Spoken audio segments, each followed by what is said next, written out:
your last chance. After this, there is no turning back. You take the blue pill. The story ends. You wake up in your bed and believe whatever you want to believe. You take the red pill. You stay in Wonderland. And I show you how deep the rabbit hole goes. Damn. Heard this? I don't need no one to save me. I was born to be the greatest. All that time in that basement, all that time isn't wasted. Rapping getting faded. I just wanna tell my mom that I made it. Just wanna be the topic of the conversation. Used to rock the gold plated. Now I'm wearing gold chains like I'm famous.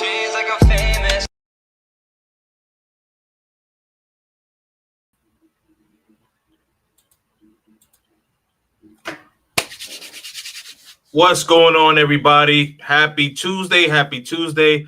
It's your guy, Kings and Dreams, back again, man. Had a great live stream yesterday. And for those of y'all who didn't check out the live stream yesterday, we talked about dating in Brazil. And we still going to keep it on Latin America, man. And one of the countries that I've always wanted to go to, it was on my bucket list, but you know, depending on how this conversation goes, I think it may go higher on my bucket list. So I'm very intrigued to have this conversation, man. So a friend of mine, a friend of the channel, my man, Big Boss, Real Talk. We're going to get right into it. What's going on, Big Boss? Oh, man. Shout out to Kings and Dreams. Yes, sir. Thanks for having me on, my guy. Hey, man, I definitely appreciate it, man. Big Boss and I, we were talking briefly, privately in the back, and so Big Boss had gave me a congratulations. No, I wasn't gonna say. Oh yeah, no, but Big Boss had congratulated Eminem. Oh, you thought I was gonna throw the haymakers? No. But Big Boss actually congratulated me on my 5K subscribers, right? And and one of the reasons why I'll always do collaborations with Big Boss Real Talk is because I think I had maybe 150, 200 subscribers, when I actually first met Big Boss. And Big Boss, I think he was at 1,000 or he was just about to hit 1,000. Nonetheless, Big Boss had gave me an opportunity, right? And so I think that it's important for content creators to understand, when you have someone that is willing to give you an opportunity, you always want to maintain that relationship. You know what I mean? Because the thing is that, you can have someone that may have 500,000 that may give you an opportunity. Even if I have 5,000, shout out to my man, Austin Holloman. He just hit 140K, but that's one of my very good friends. You know what I mean? And he gave me an opportunity. So I just wanted to give you that shout out, you know what I mean? Because I would not have hit that 5K subscribers. And now I'm trying to hit 10 before December 31st. You know what I mean? So, Run it up. Give you that shout out, brother. Oh, thank you. I appreciate it, man. I take all my flowers, man. Give me my flowers now. But yes, sir. That's some real stuff. Them were the days, man. A couple years back, I remember I kept having you on the show, pushing you and promoting you, trying to get you to at least 500 subscribers because YouTube had just changed it where 500 subscribers, you can have a community tab. No, it was at 300.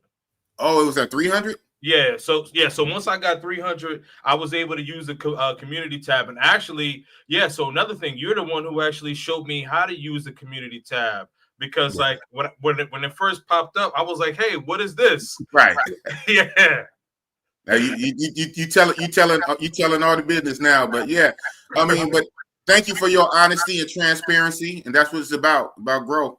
And what you said is a real thing. And shout out to Austin Holloman, man. I saw him again in person, real life, just last year for October in Africa, Nairobi. Shout out to Austin, hit 140. But it's something what you said, it's just a YouTuber can have 500,000, right? So I want to give a shout out to Check in Effect. He's out here in the Bay Area. He's in San Francisco. Yesterday, he came out to Oakland. I swooped him up, and I hung out with Check in Effect. I took him around the town so he can get some footage. I even played his cameraman, and I hung out with Check and Effect for a few hours. So, and he has 530,000 subscribers. Yeah. Absolutely, man. Shout out to Check and Effect, man. Yeah, keeping those relationships and maintaining those relationships are very important, man. You know what I mean? Right. And even outside of YouTube, and before we, kind of get into it, but even outside of YouTube and just kind of like in our everyday life, you know what I mean? Someone that, gives you a helping hand, you always got to be humble and appreciate that, man. So, I will always appreciate that. And you are a friend of mine, and you are a friend of the channel, man, for sure. Oh, man. All right, let's get to it, man. Enough niceties. Appreciate you. He's like, all right, let's get all the emotions out. Right. Yes, sir. Yes, sir. So as I mentioned, right, Peru has been on a list of the countries that I wanted to visit. And I would say it was maybe in my top 20, so in this conversation with you, and then I also saw some videos of Austin there last year. I think it was last year or the year before last. So I saw a couple of videos, and I'm like, okay, it started to move up in my mind, but I definitely want to hear from you in this conversation. So first question is, why Peru? What made you pick Peru?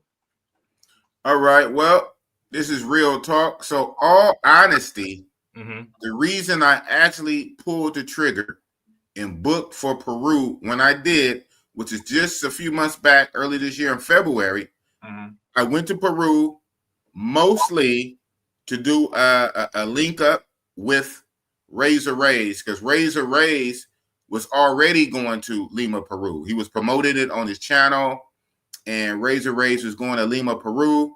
And like you, I did have Lima, Peru somewhere on the bucket list. I don't know if it was around 20, but it was kind of down there. It was at least past 10. Right. Because, a few other YouTubers so far have been to Lima. I hear about the food and things like that. So when Razor Ray said he was going, I said, why not? So that's kind of the main reason I went, man. And so I went, and Razor Rays didn't show. Oh, come on, Double R. Yeah, he left Bossy Boss hanging. So it was only a short trip, right? So I'm glad for that. That trip was only 5 or 6 days. I think 5 nights, 6 days. It was less than a week, about 5 or 6 days, and it was cool, man. And the Lima, Peru, Lima is divided up into zones. So they have a Mega Plaza, they have Lince, and they have Metaflores, where a lot of the tourists stay. So we'll get into that a little later and break it all down. But I mostly booked at the time was to do a link up with Rays. But once I was there, I was glad I was there. It was a good experience. It was a vibe. Gotcha. Yeah. So let's kind of talk about the zones, because it kind of reminds me of Colombia, how they got the estratos. So you have the estratos 1 being the hood, and then estrato 6, which is 6, being the best, right? So right. Yeah. So walk me through the zone. So what zone did you stay in? So I actually ended up staying in one of the hood zones, right? Oh, yeah. Okay. Yeah. So the zone I stayed unknowingly. Knowingly. Oh, okay. Yeah, knowingly. Okay. So this one was Mega Plaza Independencia. Now, one reason why I was confident to stay there, one of my homies, who's not a YouTuber, but he's a buddy of mine in the WhatsApp group. He was there.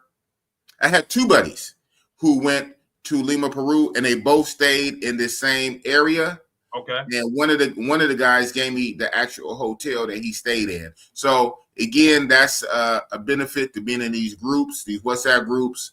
Even though sometimes you got to deal with a lot of BS with these guys in the groups, the main thing about the groups is the sharing of information. So these guys, they stayed in that area. They were there for a week or 2. They gave me video footage, told me where to stay, how to move. So I was cool. So the area I stayed in was Mega Plaza Independencia. Okay. I got you. So like you were able to kind of get like the lay of the land. So this way you felt comfortable, even though Double R didn't pull up. Double R, I don't know why you didn't pull up, but come on, man, you just left Bossy there on the island, bro. Come on, Left man. me hanging, man. Oh man. Yeah, but that's cool. I think that I think that like when it comes to these groups, whether it be Facebook, WhatsApp, or what have you, we have the sharing of the information. So this way someone can say, okay, I've been in Lima, Peru. I stayed in this area, stayed in this hotel, this is where, if you need to get this, or if you need to go to, the drugstore, whatever, get some toiletries, or if, you're looking for food or whatever, so that's cool. So my next question is that, how long is the flight though from Oakland? Yeah. Again. So yeah, and you clarify from Oakland because my flight is going to be different from your flight or somebody's flight that's in Texas or Florida, right? Yeah. We all stay in different parts of the country, so it's going to be different. But my experience, my flight was, I want to say, it was 2 legs, and it wasn't super long, but it was similar to a Brazil, or longer. So one of the legs was like 6 hours. Okay. And then the other leg was like 4 hours, 3 or 4 hours. So we're still looking at about a 10-hour flight. Okay. And then, depending on your layover. So okay. Yeah. Okay. Yeah. I mean, that's not too bad, I would assume, because I know like when you're flying from the West Coast to Latin America, right? Like it's that's a bit of a hike, right? And I know flying from the West Coast, if you're flying to Asia, it's not so bad as opposed to guys like either from the South or from the Northeast where I'm from. You know what I mean? Like that's going to take a lot longer, right? So, you got to us West Coast guys, we got the Pacific Ocean, right? Pacific Ocean, Hawaii, boom. Yeah, so we got a straight shot. Right. Yeah. Absolutely. Okay, so you said that you stayed there about 5 or 6 days, and so when you got there, what was like the first thing that you noticed about like the lay of the land? It really reminded me of Colombia. Oh, okay. If I would have closed my eyes and spun around and clicked my heel 3 times and opened my eyes back up, I would have thought I was in Colombia. What part? What part of Colombia? Yeah. Probably a hood part of Colombia that a lot of guys don't go to, Bogota. Now, so yes, the part remember, I'm talking hood to hood. So yeah, the Mega Plaza Independencia in Lima, Peru zone remind me of a lot of Bogota, Colombia. So not so much in Medellin when you up in the hills, right? You got all those high rises and them brown brick high rises in the middle of the hills. Mm-hmm. Nah, more flatland. There's a lot of like old looking type buildings and structures and houses. Yeah, it had like a Bogota vibe. Obviously, everything is Spanish. I got by. My Spanish is almost non-existent, and yet somehow I just kind of survived. Yeah. Now, were there a lot of English speakers there in general, or not really? Not really. Yeah. There were a few. Like there were bare minimal to make it, like bare minimal, and not a lot. Okay. And so the translator is your friend. Memorize some key phrases. If you're kind of like, on a robot type of thing where you're only like doing certain things, you're getting the same thing, you're doing the same thing, you memorize the phrase. If you got your translator handy, then you get lucky, you bump into one person speaking English, So I was able to make it, but no, it's not a lot of English speaking in the area I was at. Now, if I would have went to the Flores, the Miraflores area, that's where tourists are supposed to go. You're directed to go to the Miraflores. There's more English speaking. The infrastructure is a little newer, nicer. So I chose to go to the hood in Mega Plaza, and it wasn't a lot of English, but it's good in the hood. Gotcha. Now, so like, what was like the feedback when when you arrived? Like, was it like a warm reception due to the fact that like you're not in the tourist area, so you're with like all of the locals? Right. It was a trip. It was a cool feeling. It wasn't even weird or nothing. Shout out to them. It's like the people, they just kind of rock out. They kind of, I got a look or two. They notice me, and then they keep going. And then, what I got, the vibe I got, people was like amused that I was there. They kind of like a self chuckle at me. It's like, look at this Negro. Look at this Negro American here, and it was cool. It was a cool little vibe. Mm-hmm. So yeah, it was no static, and I stuck out like a sore thumb. I literally the only one. Like normally, I hear they do have some Afro Peruvian type thing, but I didn't really see a lot of those, at least on the street. But when I went to one establishment, and if you want to talk about it, certain establishments later, yes, we gonna get there. Okay. When we get to establishments, and one of the establishments, so-called, they had a lot of different ethnicities, but they were there working. You know what I'm saying? But in the area I was at, I was the only one. I was the only Black American I seen, period. Mm-hmm. And the English speaking was almost non-existent, but yet I floated through like a shark, and everybody left me alone. They were amused I was there. It was a trip. Gotcha. So now, being in the, so being like in the, in the hood, like, did you feel safe there? Because I know that you said like, guys in the WhatsApp group gave you the lay of the land, but like, actually physically being there, like, did you feel safe? Yes. And then Yes. also at nighttime as well. Yeah. Both. I actually did both. Especially daytime. That area, man, the area I was in, I would say is over policed, right? They had so many polices on top of polices. It was ridiculous. Oh, wow. So, so I guess that begs the question, why so many police, right? So that area was overly policed. The police on foot, walking 2x2s, police on motorcycles. It was a lot of police. So I felt safe. And then the area I was in was, a lot of shops, bars, businesses, a lot of regular people just walking around. I just feel safe. I feel safe in general. One, because I'm a big guy and can handle myself. I normally feel safe in general. So it's a trip. I'm not going to sit here and cap like that. I never felt the way in any country in all my years of traveling. But normally, if I start to feel unsafe, then it's probably a real problem, because I normally feel safe in general. But to answer your question, so I was there at Mega Plaza. I was there with the locals, very little English speaking, the only Black American. I still felt safe. I felt fine. Gotcha. I do see super chat, but let me ask Big Boss a couple of questions, and then I'll jump into the chat real quick. So my next question is that what would you say? Because you did mention like the food. So what was the feedback about the food, and then give me your own personal feedback about the food. Yeah, well, the feedback is accurate. So one of the upsides, plus sides of Lima, Peru, what people talk about is their food. I guess from the seasoning.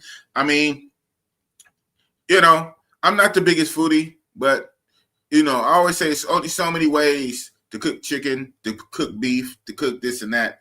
And unless they invent, like a new animal, you're eating the same thing, right? But again, some people really know how to get down and just cook it differently with their spices and spice it up. And so yeah, the beef that I was eating there, the meals I was eating there, the food in Lima, Peru was very good. I would say close to Brazil level. Mm. I might be a little biased. You know, I'm a big Brazil guy. And Brazil has very good food, especially the meats, if you're a meat eater. You know, Brazilian steakhouse. You know, Brazilians are big on the meats. But the Lima, Peru knows how to season their stuff very well. So the food was very good. Well, that's good to know. And you know, as much as you guys know, I'm Team Medi. A lot of Medi, they do not know how to season the food, man. At all. I hear it gets better in Cartagena, but I never been. Yeah, because what Cartagena, because you know you got you got some of this here, you know what I mean? So that Cali, Santa Marta, so yeah, like they put in Barranquilla as well, like they'll put seasoning in the food, and you know what I mean? So Medellin is mainly Eurocentric, so it's bland. Hey, listen, I love Medellin. Bogota too. I know I love Bogota, but I don't care for their food. Yeah, absolutely, man, absolutely. Yeah, you know, a quick segue. Brazil is growing on me. So I've been to Brazil twice. So Brazil is growing on me. Oh wow, you have? I didn't. You snuck 2 times in? 2 times in, yes. Wow. Brazil is growing on me. I got a lot more to explore, but Big Boss breaks. We going back to 2021, 22. Big Boss breaks. Big Boss taking over for like 3 minutes, interviewing you. How do you like Brazil, man? So let me tell you, right, and so for those of you all who were at the live stream last night, I see my man Jamie Woods. He was actually on the panel. Well, you know, one of the things that I like about Brazil is that like the people are very energetic, right? Very energetic and just like really cool. So like if you're, you know, like if you're cool with them, they'll introduce you to cool people, you know, and it's just like a vibe, you know what I mean? It's like, hey, bro, you know what I mean? Like, your fam, I'm gonna bring you around my fam and we're all gonna have a good time. And it's like they don't really care about like money. Really. Like what they care about is just having a good time, you know what I mean? Listening to some music, having some, I don't want to say cervezas. I don't know how you say it in Portuguese. But beers, you know what I mean? Some beers and, just some food.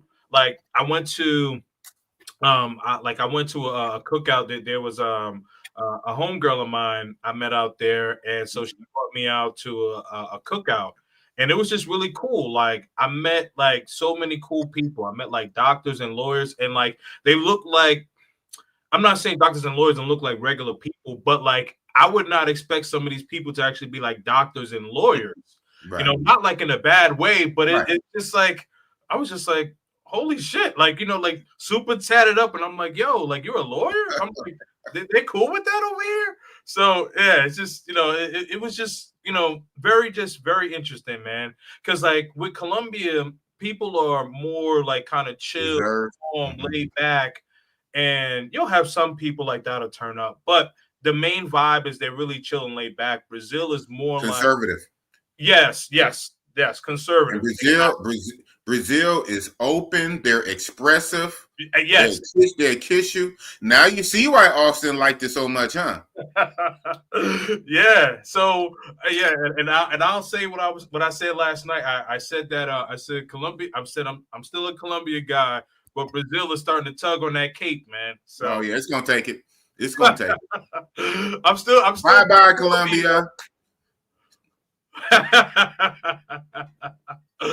Absolutely, man. I say this now. Obviously, this is not true 1,000% of the time. I get it, but this theory is generally true. A lot of people's favorite place is because they haven't went to another place. A lot of people's favorite place is because they haven't yet went to another place.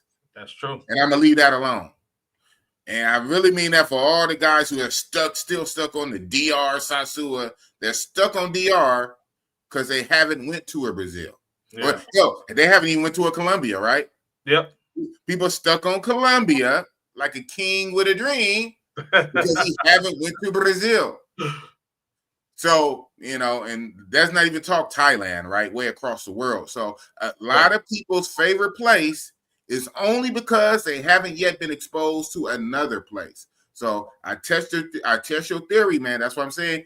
We gotta use these passports. We gotta experience different places, and then we can have that conversation. If you get stuck going to the same place 15 times, yeah, you're eating a peanut butter jelly sandwich all the time. You never had a steak sandwich, so But I digress.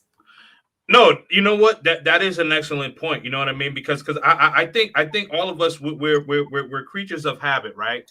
You know what I mean? And I'll even hold my own feet to the fire, right? Because the thing is that like I went to Colombia, Flyboy and we went February of 2020.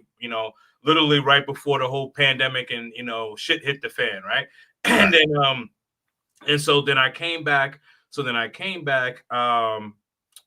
So first time I went to Medellin, this was September of 2020, and it just reminded me so much of New York and creatures of habit. I'm from New York, right? So like, oh, this looks like New York, Santa Fe Mall. I'm like, yo, the malls are better than in the States. I'm like, yo, like the infrastructure, everything. And I'm seeing the metro, New York City, like, yo, you see big ass rats like fucking Spalding basketballs and shit. You know what I mean? So hey, listen, I love my city, but I'm gonna keep it real. Them rats are huge. So then you get on the metro in Medellin, and like the subway is clean and wow, okay. It is. I wrote it. It is. Right. So all of that, right? And so, and then not to mention, I was with a young lady for for about 3 years. You were. So add that into the mix. Then I, rented my property. Then I purchased my property. So I was pretty much like stuck in this proverbial bubble, so to speak. You know what I mean? And so now, like I'm branching out. Like actually, the week before 4th of July, I'm actually going to a place, undisclosed location. I'll tell you in private, but undisclosed location, a new location that a lot of guys haven't spoken about. But I'm starting to spread my horizons more, right? You know what I mean? Because I was, I was in this bubble, and I'll keep it a bean. I'll keep it a bean. I was in this bubble. So a lot of guys are in that bubble because why? We're creatures of habit. And then too, let's keep it a buck. When we're spending money and our money is on the line and it's time to really spend our money and book a flight, you kind of want to spend your money on a sure thing and a guarantee. Right. You've been to this place, you might have been 15 times, but you know what you're getting when you go here. When you go to this new place, you kind of don't know. You only have most guys, you only have so much time off work, so much vacation time, so much PTO, so much limited finite money saved up. You want to get the best bang for your buck. So you know what? Play it safe. I'm going right back. Right. Instead of going to a new spot for a new experience. So yeah, guys just gotta experience the world, man. And oh man. No, absolutely. I completely agree. So let me just jump into some of these comments, Big Boss, real quick, and then I have some more questions for you, Big Bro. Got it. All right. Shout out to my man Tev King for the $10 super chat. He says, "Hit that like button, fellas. It invites others into the chat." Absolutely, likes are free, 99. It helps with the engagement. So definitely, likes are free, 99. My man Garden Scientist says Kings and Dreams. Jay Mees is in the building, says you're Apex Traveler says Big Boss about that real talk. Absolutely. Westner got smoke for Kings. Listen, man, you can't bring smoke to a chimney, man. Man. Shout out to Kings and Dreams and the guests. Oh, let's see. I was on Primo a little while ago. Yeah, he just started going off. Yeah, well, you know what I mean? The thing about it is, man, You give a drunk a bottle, you know what I mean, and he'll Man, talk, he'll drink and talk to anyone who will listen, dog. 8 Mile. fact. Let's 8 see. Mile, Eminem. Love Entertainment TV. Wow, yo, bro, I haven't seen you in a while. What is going on, my guy? Yes, sir. Way to show love, man. Yeah, see, yeah, he was there. He was there in from the beginning. I remember, dude, yo. Yeah, that's T Love from Yes, O. T Love. Yes. T-Love. Patrick Moody. Big Mike. Salute Kings. Tell Big Boss I just got back from Kenya. Had the best time of my life. I will go back to Africa again in July. In July, back to back. That's what's up. You just got back, and you're going back in July. He's spinning the block. He's spinning the block. Yes. Who is this one? I don't know who this young lady is, but okay. I think that might be one of your subs, bro. I don't recognize it. She can be though. Hello. And I'm talking about. Oh man, I'm still the bossy boss. Oh man. Boss, hey, I hear you. Jesse Shorts, Kaboo. Guess who stepped in the room? Big Boss in Lima. Oh, is Lima worth a visit? You want to answer that now, or do you want to hang on? We can. It's up to you, bro. Yeah, it's all good. I would say yes. It is worth a visit, if nothing else, to get out of that rut of going to the same places all the time.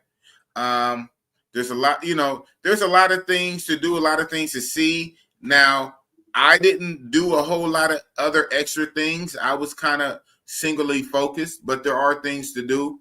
Again, the food is great. Everything there is relatively cheap. Their money is the soul, and it's something like 100, like the breakdown for like 100 souls is 30 US, and so things there are relatively cheap. One thing is interesting in Lima, Peru. Someone told me this, and then I saw when I got there. In immigration, when you get to the airport, you don't get a stamp for it. And really? that's a little whack because I kind of like my stamps, right? Yeah. But yeah, they don't even stamp you. Really? Yeah. The weirdest thing. So like so there's not so like does this say like how long you can be like in the country for? Because like typically I would say like the average is usually like 180 days. So like or 120 days, 90 days. Yeah, 90 days, 180 days. Yeah, like 3 to 6 months, something like that. Yeah. Yeah, I guess you would have to look that up online, the information that's out there. They know most people when they come through are not automatically staying there 5 and 6 months, right? They do ask you like, why are you here? And I think they do, if I remember correctly, they ask like, how long do you plan to stay? What brings you here? Business or pleasure? How long are you going to stay? And then enjoy yourself and get your passport back without even a stamp. Now, that being said, they're typing in the computer, so it's logged, right? Yeah. It's logged in their government data bank, but they don't give you a stamp on your passport. I said, oh, man. But I guess it's a good thing is less space, You start running out of space in them damn passports, but yeah, Lima they don't even stamp you. So yeah, it's cool, man. Lima is cool. It's a vibe. It's absolutely worth the visit. Yeah, for sure. All right, so we got 34 people in here, but if one of you guys or ladies, who are watching, if someone in the chat could actually find out like what is the initial stay for going to Lima, Peru, I'm curious about that. If you could do that for Big Boss and I. Shout out to Yoga was in the chat yesterday. Shout out to you, my brother. Definitely appreciate you pulling up 2 nights in a row. Let's see here. Mr. Outside. Hey, never mind you got the 411. I did. And thank you, Mr. Outside, looking in. Mike S. from Ohio. My YouTube brothers, salute. Glad to see the collab again. My man Tripping with Jay. Yo, guys, do me a favor. Make sure that you guys check out my man Tripping with Jay channel. I don't know if you knew this, Big Boss, but he was actually on Pop the Balloon. I know. Oh, okay. Yeah. I was at that point. I was still in that particular WhatsApp group when he went on. Before he went on and after he got out. So yeah. Okay. Mm-hmm. I got you. All right. To trip to Peru when I was married in 2005 and 2011. Wonderful time in Lima. Definitely salute to you. Let's see here. Yoga. Stop hating on Kusua, bossy. Oh man. They hate on themselves, man. They hate on themselves. Oh boy. Man. Shout out to the island though. Okay. Never say I'm gatekeeping Cuba and Mombasa. I don't care. Yeah, you know what? I gotta hit both of those. Yeah, you would like Cuba for a multitude of reasons, man. And we go get into that a little bit later. But you would like it for a multitude of reasons. He says all is well. Yeah, man. Thank you so much for being here. Oh, my man El Patron, 2 nights in a row. My God, back-to-back shows. Let's go, Kings. Yes, I actually have another live tomorrow, man. So 3 nights in a row. Your boy's back working, man. Hey, that's how you get that 5K. That's how you get that 10K by December, man. Yes, sir, man. That's the grind. Yes, sir. Jojo, pause. Diddy and R. Kelly should have discovered Thailand before getting into this craziness in the States. Facts. Yeah. However you want to. Hey, man. You know what? You could say. Shannon Sharp. I mean, nowhere near as with Diddy and R. Kelly. I'm not looping them in, but what I'm saying is how guys are starting to get caught up, right? You know what I mean? Like even something with Weezy, on Mother's Day and all that. You know what I mean? I heard. Wow. It's a whole lot of nasty work out here, man. Jason, my last trip to Medi, leaving, they didn't stamp. But put a face scan. Okay. So they didn't even stamp in Medi your last trip. So is that starting to be a thing now? They're getting away from stamping? I don't know.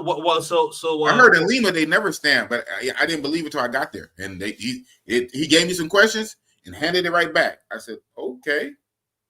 Well, so 2 weeks ago, I went to Colombia and Brazil, but they did stamp when I went to Medi. So I don't know, like I don't know if it's like different agents do different things. Maybe one may stamp, maybe one may do the face scan, so I have no idea. Yeah, it's definitely entered into the system. Okay. Yeah. Oh, it's 3 months. Okay. Thank you for that information, man. Okay, so you got 90 days. Okay. That's what's up. Thank you for that. Days where they start taxing your ass. Got it. And how would they know when the 90 starts? Because guess what? It is entered. It's entered into the system. Right. Yeah. Don't get it twisted. It just don't right. Yeah. Don't think that you could just overstay and they're not going, they're not going to let you know about it. Mm-hmm. Okay. So where should I go for my first time? It's some interesting places I hear you guys talking about. So Patrick, are you referring to your first time traveling in general, or are you talking about like the first place you want to go to in Peru? So just kind of be specific to that, you know what I mean? And so at least Big Boss, obviously you're the guest, even though we're doing a dual collab, but I would want you to answer that. Buck Travel, Lima is dope. I went to most of the guys in the space. What? Hold up. Lima is dope. I went to most of the guys in the space went there. Okay. I don't really know a lot of people that went to Lima, Peru, though. I only know Austin and maybe like 2 or 3 other people. I don't think it's a lot, though. Yeah, I don't think it's a lot. It's not big on the Passport Bro radar yet. I mean, it's obviously out there, but it's not a go-to destination yet. Okay. That could change, though. That can change in a heartbeat. Yeah. We gonna get there. Hold up. Uh-oh. We gonna get there. Uh-oh, he's talking my language. We gonna get It's there. We gonna get there. We gonna get there. We almost at the 1 hour mark, man. I'm at least trying to push it to like 90 minutes to like 2 hours. Cause all right. Mombasa is the Sosua of Africa. Lots of European men with young African Johns. I heard. That's what I heard. That's what they say. Mombasa is the Kenya version of Sosua because it's a beach area. Because they say Kenya Nairobi is the big city, but Kenya Mombasa is the coastal beach town. So that beach has a Sosua vibe, where Kenya will probably have like the Medi or something. I was gonna say so. You got Medi, the city of Kenya, and then Mombasa. Well, Nairobi. Oh, my fault. Sorry. Yeah, Nairobi. My bad. Sorry about that. Yeah, but so Nairobi, the city of the state of Nairobi, rather. The state of Nairobi, you have that's Medi, and then Mombasa is like the Cartagena Sosua. Cartagena Sosua or Pattaya, right? It's interesting, and I said this on one of my lives. Across these countries, there's a similar vibe. The big city and the beach town. Because in Thailand, your big city is Bangkok, but then your beach town is Pattaya. In the DR, your big city is Santo Domingo, but your beach town is Sosua. Right. So, in Colombia, you just said it, your big city is Medellin, your beach area is Cartagena. So it's interesting that these passport bro spots have that dynamic. Your big city and your red light beach town. Right. These boss, I prefer the red light beach towns over these big cities. Oh man. Understood. All right. Okay, these guys are talking to each other. International Zoe is in Lima right now. Okay. Oh, I know he was there before, so I mean he went back. Okay. All right. So Patrick Moody, he was asking in general, what's the best place to first travel in general? And then Big Boss, I'll let you answer that, and then I'll go. All right. Well, we have a thing over here in the Passport Bro space, an unwritten kind of rule or ritual. A lot of first-time Passport Bro travelers out of the country normally go to a place you keep hearing us talk about, Sosua, Dominican Republic. One is relatively close, especially, and again, I said earlier, depending on what part of the country you're flying from, right?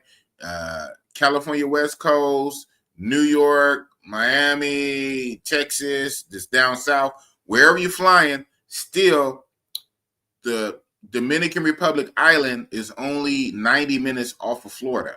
So it's relatively close. So since it's so close, a lot of guys start there. Some guys do start in Colombia, Medellin. I would be against that, especially for starters, right? I would be against that. I would say down there, start Cartagena before you start Medellin. You couldn't go wrong with just going right to the Mecca, to Brazil. But I still kind of reluctantly, and I hear you, Yogi. Bossy Boss be hating on Sosua, man. I still would say first-timers should probably get their feet wet in Dominican Republic. Even if not Sosua, then maybe Punta Cana, maybe the big city Santo Domingo, or Sosua.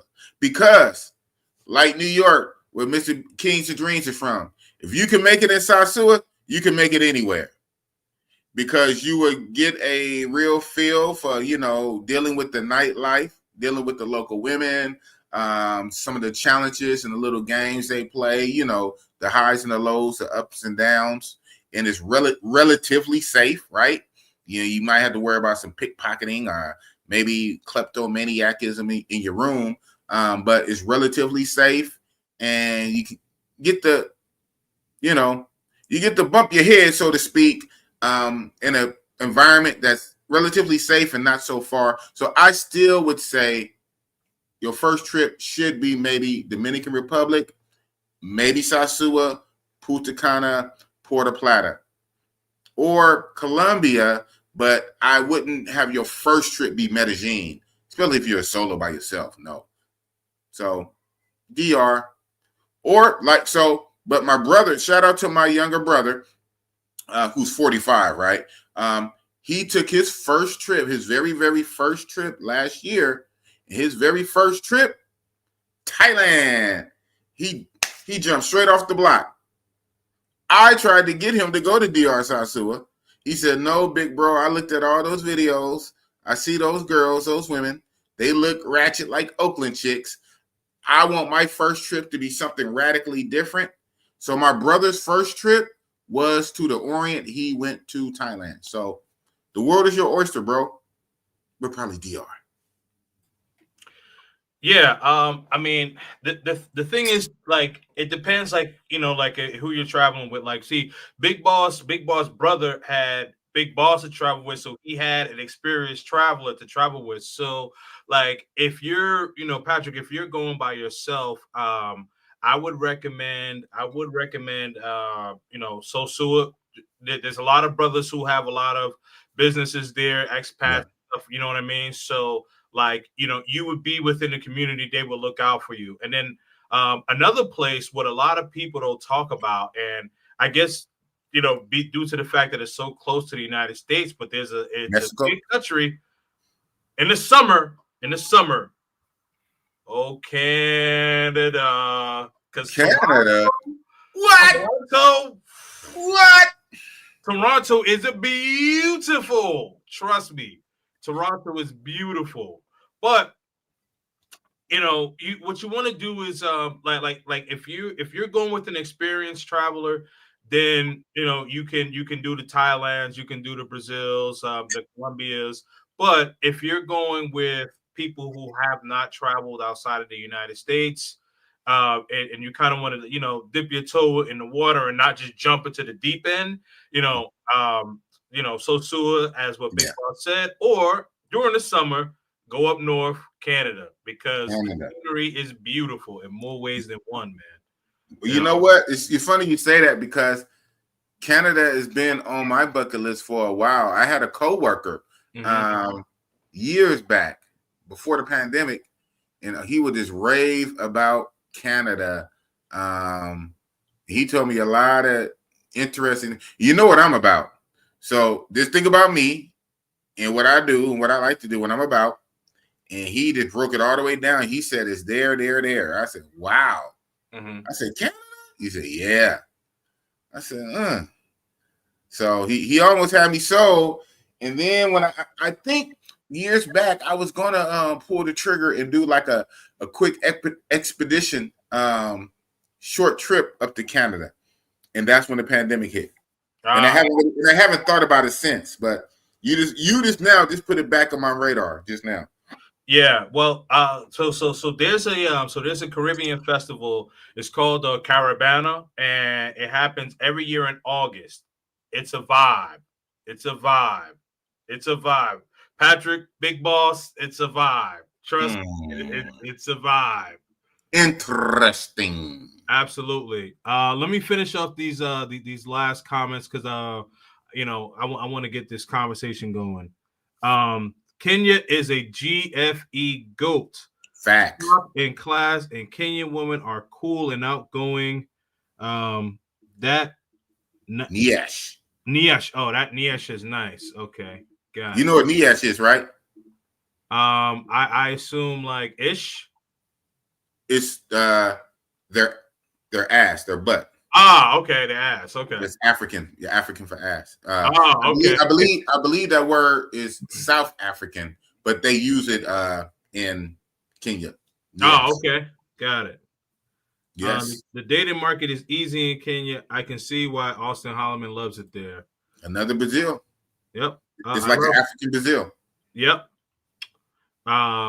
Yeah, Kenya is also on my list. I love Kenya. I put Kenya on my top 3. Chile as number 1, and Brazil. What? Well, hold on. Big Boss breaks on that comment. Even with what you said, because I can vibe with the Kenya Nairobi because I was there. Yeah, I heard about the Mombasa. I'm going back to see that, and that's consistent. And but even with that, you still put Chile as number 1. Yeah, well, if Chile is number one over that, I gotta see what that Chile's about. well, if I recall, I remember I don't know if Big Mike, if you end up getting engaged, but I remember you had like a shorty there. You know, a shorty, like I remember Big Mike was out there for a minute. And Big Mike was always spamming even my chats, always talking about damn Chile. Yeah, For like no, 2 years straight. Yeah, for 2 years straight, all Big Mike talked about was Chile. So I think he found his wifey out there, man. And it's still number one. Wow. King of Dreams, you be lying, bro. It's Kings and Dreams. Hold on. Kings of He's Dreams. not from NYC, maybe upstate. Okay. They trolling you. Yeah, I know. Trolling you, man. Yo, so I'm gonna say this real quick. I was born in Kings County Hospital. The name of the county in Brooklyn, New York is called Kings County, right? So I was born in Kings County Hospital, February 7th, 1985. And I lived in building 25 East 18th Street, building 5E, zip code 11226. So if I'm not from New York, how do I know all that? Thank you. Hello. You know, so people be trying to test, man. Signed, sealed, and delivered. Right, exactly. Ask Big Boss, what are your thoughts on Passport Bros who came through Razor Race panel, telling his story about how he proposed and married a Sosua John. Who proposed to a Sosua John? Yeah, man. So I missed the live, and shout out to homie Richie Rich Roll the tape. Yeah, he hit me the next day and gave me a clip of the live and said, Big Boss, you remember the scooter girl in Sosua? All of us remember the scooter girl. He said, this simp guy got her down on his knees and proposed to marry her. I was like, what?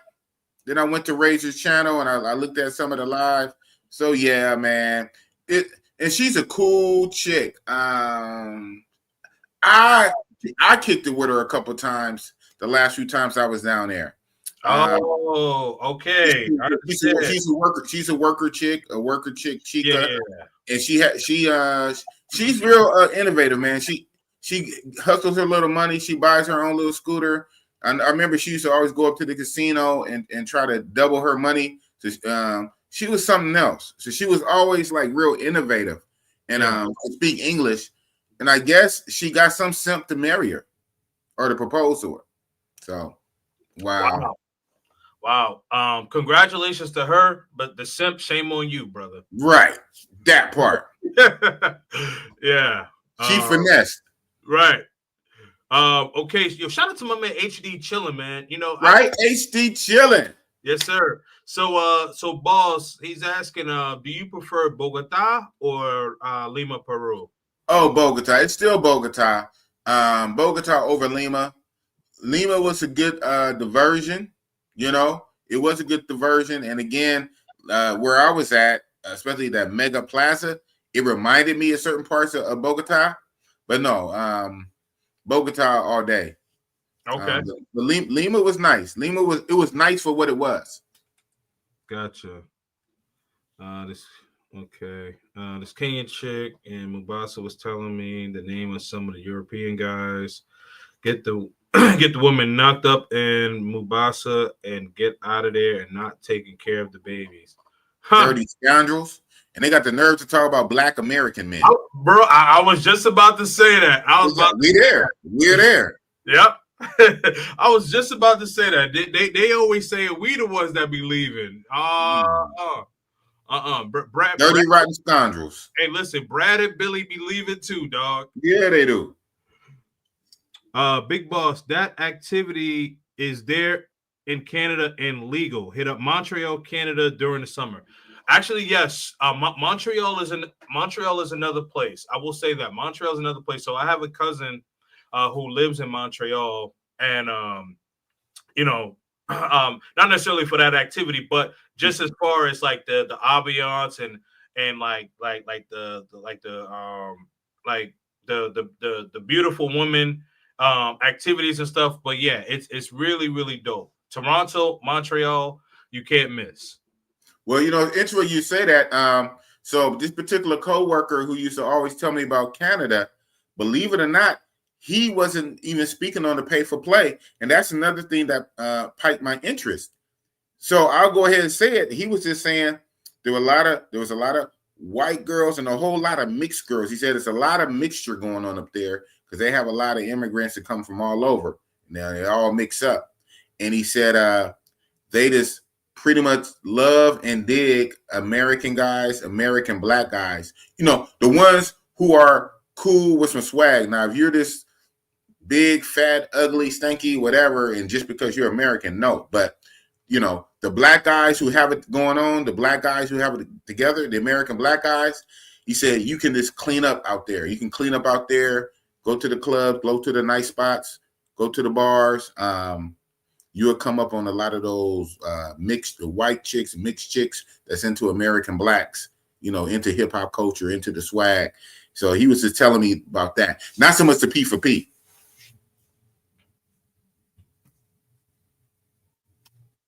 Yeah, I just peep game. Thank you. But honestly, like you probably wouldn't even need it because, like I was saying, like how your man was saying, like they just like mess with your vibe. You know what I mean? That's exactly what he was saying. Yeah, they just mess with your vibe. Like, so I would go to the club with my cousin, and you know what I mean,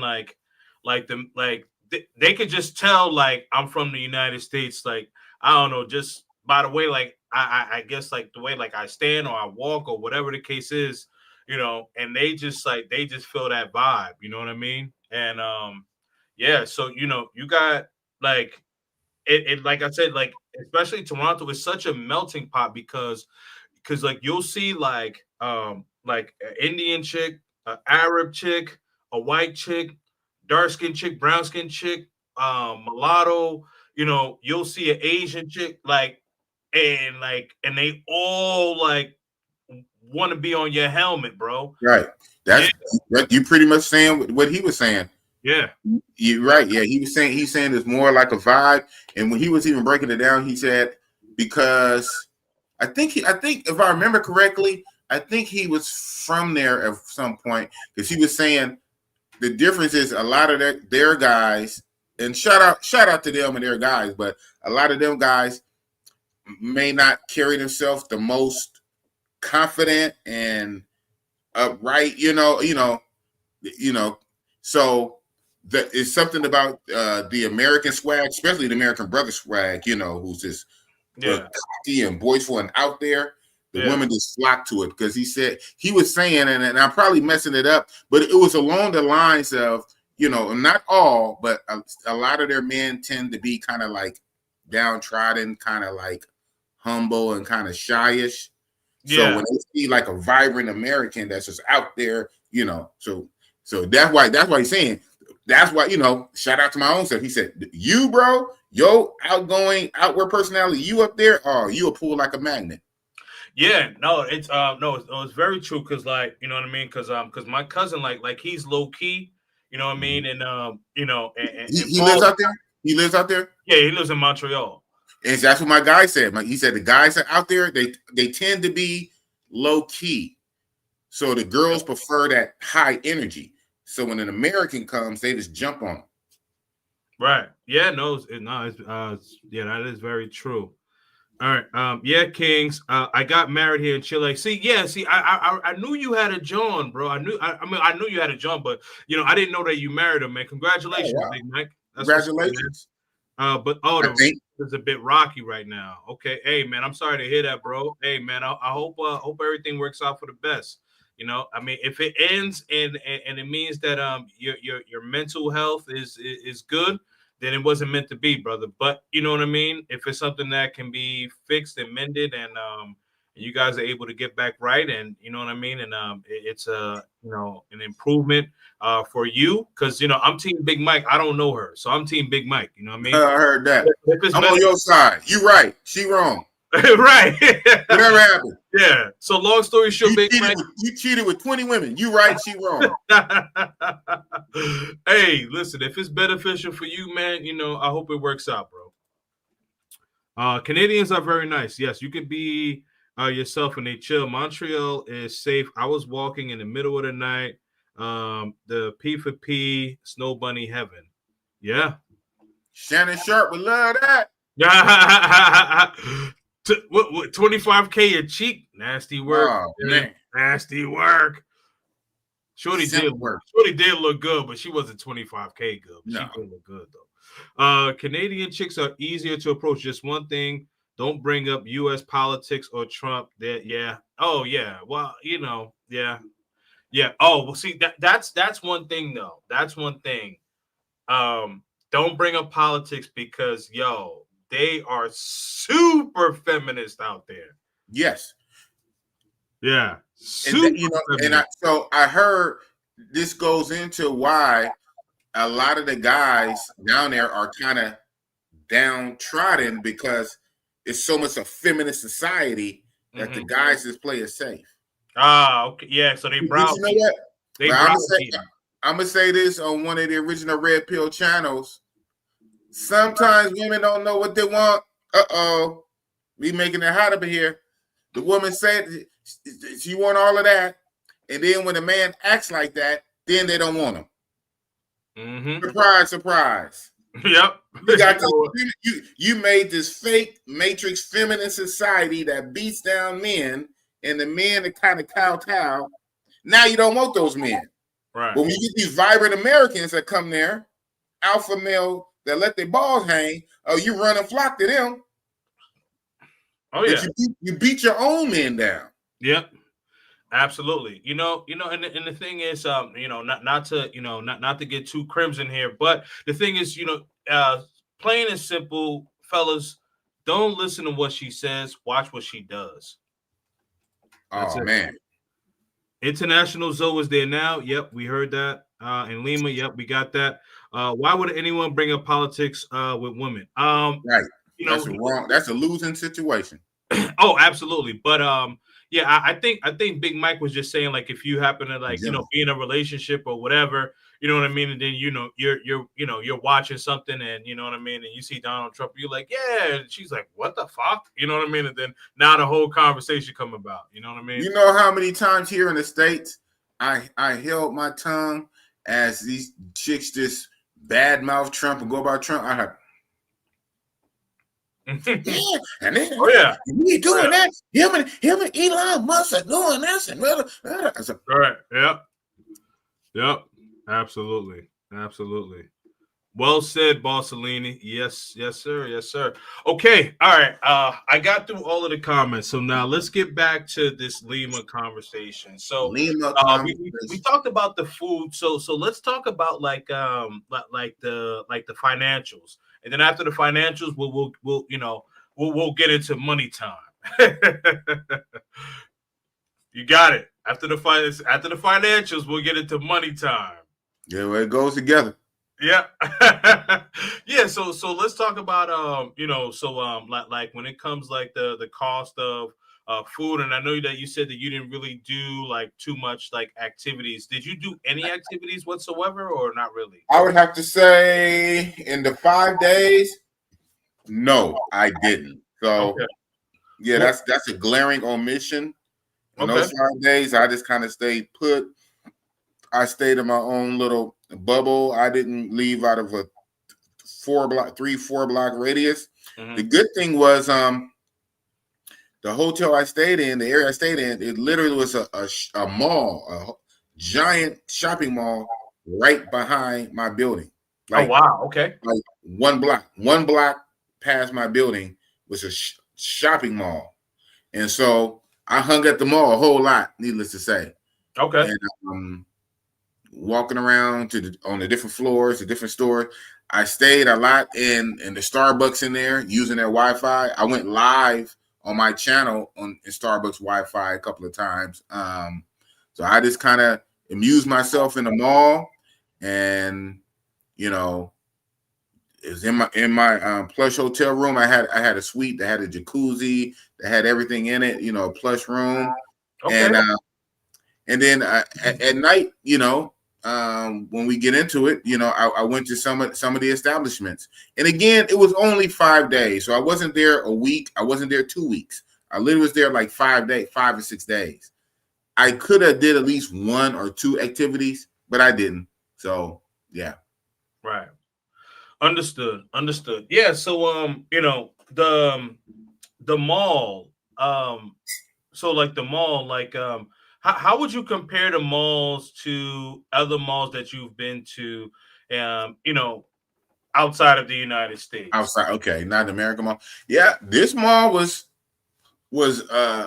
impressive, almost against a mall in the United States, so let alone in other places. So this mall was, yeah. One thing about a mall, malls are big. They have a whole lot going on. So now that, I'm trying to think about the malls when I was in Bogota, because I stayed in that mall a lot. And when I was in Philippines, I went to that mall a couple of times. One of the hacks when I'm in these countries is, I have to say, go to a mall, because you go to a mall, there's a lot of stuff to do, even if it's mundane and just walking around and seeing. It's still this kind of stuff to do, right? And so, yes, that's not going on an adventure. It's not going on a field trip. It's not doing an excursion or activity. But you could take up half a day just walking through the mall. So I tend to spend a lot of time in malls when I'm over. And then, in malls, you can try your hand at day game. Yep. Excuse me, come on, stop. You know what I'm saying? So yeah, but to answer your question, this mall rated pretty high amongst like foreign malls. They had some of everything in it, and like I said, almost their food court was amazing. I would say they had that's where they excelled. Their food court was probably one of the best food courts of any mall I've been to. Philippines had a good food court too, but no, their food court was ridiculous. So yeah, the malls were great. Yeah, that. So I'll address the food, but let me kind of circle back when you said like one of the hacks is walking through the mall, right? And I think that that's very true, right? So like you can also I think like you can also see like what the people are wearing there, like how do they dress, and then also you can see like the type of food that they eat, like what food do like what's like the popular food, right? Like, what places are people going into like the food court? And then when it comes to, meeting women, right? You know what I mean? Like if you see a woman at the mall or she is working at the mall, like Yeah, you approach her at work. So you actually get to see like what she actually does. You know right, what I mean? So, I think that it's good for all of these things. So you get to understand a lot about the environment of where you're at, right? Like as I mentioned, you get to see what the people are wearing. You also get to see, like what types of foods they're eating. You know what I mean? And then you get to see like the woman, the quality woman, right, talk to them during the day, and even if she is choppy your daughter, whatever, you catch your daughter today. You know what I right. mean? Hey, you may get lucky. You know what I'm saying? You might, Lucky. You may get and, lucky. and you're in a big place with air conditioning and mall security, right? Not Right, too much is going to happen to you inside the mall.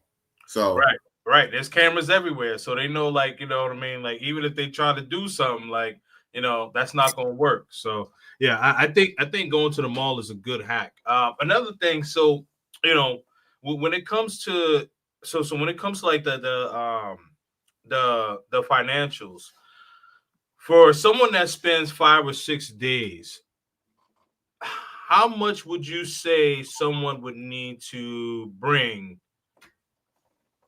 yeah, Um, yeah, like the average person, let's say like food cost, um, possible activities, maybe going out to bars, clubs, you know what I mean, and then I guess we'll put an asterisk because I know a big boss like to bust it up, but maybe some dudes don't want to bust it up. They just, you know what I They mean? want to bust it up. They want to bust it up. James. Yeah. So what would you say? They want to bust it up. Yeah. Keep Also, thinking salute. Salute, brother. But yeah, so how much would you say for like 5 or 6 days? At least 1,000. 1,200 is better. 1,500 is best, max. You don't need more. You don't need more than 200 a day. You can set a 300 a day limit if you want. Okay. And mind you, we're talking after the hotel, right? So obviously way after the plane ticket because you're there. Mm-hmm. And so way after the plane ticket and even after your hotel or B&B. So at this point, it's straight while you're there. Food, drinks, fun, whatever. Mm-hmm. Budget about 200 a day.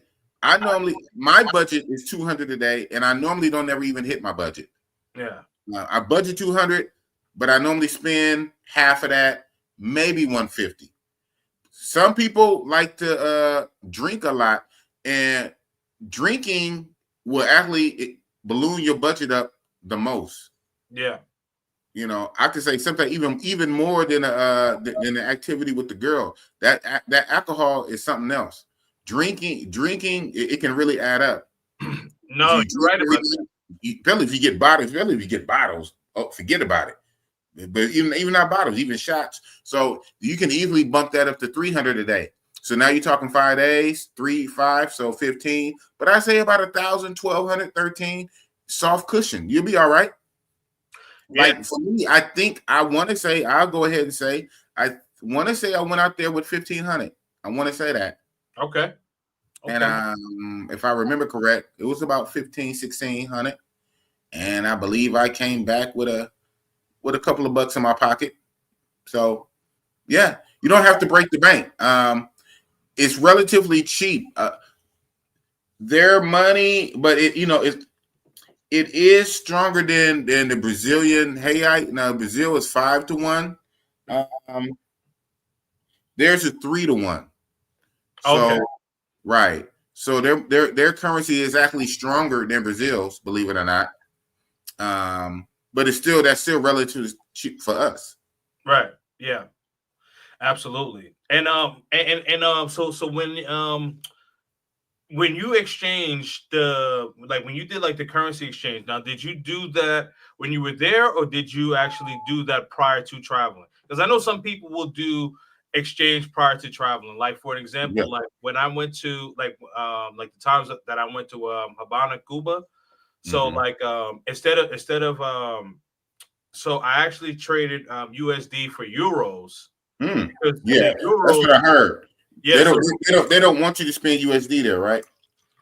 Well, so they value the euros higher, right? So right. So what I did was, interestingly enough, the first time that I went, I had sent my mother to Portugal. So I actually had her bring me back euros. So so then I took the euros, and then I went to Cuba. And then when I was in Cuba, I traded in the euros for the Cuban pesos. Mm. Yeah. So, for anyone who has been to Cuba or is planning on going to Cuba, you wanna have euros to trade in for the Cuban pesos. Just a heads up on that. So you can't trade. Can you trade the USD for pesos? You can. It's just that the euros are worth more. Yeah, you get more. Yeah, exactly. Duh. Right. Yeah. So what I'm saying is, okay, like let's say, for an example, like let's say like the USD is, it's worth maybe like 150 Cuban pesos. The euro would be worth 200, maybe 210. You know what I mean? So Right. you start to add that up. You're Yeah. like, yeah, You're leaving money on the table. right, exactly. I'm rolling with the euros as opposed to the USD. USD. You know what I mean? So Mm-hmm. yeah. Okay. And then so now let's go into the ladies. So comparison to beauty wise, what would you rate the the ladies of Lima, Peru, in comparison to all of the countries that you've been to? Oh wow. They will rate on the low end. Oh, Yeah, but because you're talking about, well, okay.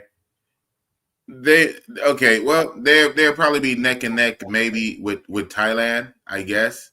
But, but again, the Thai chicks I go for thick Thai chicks anyway.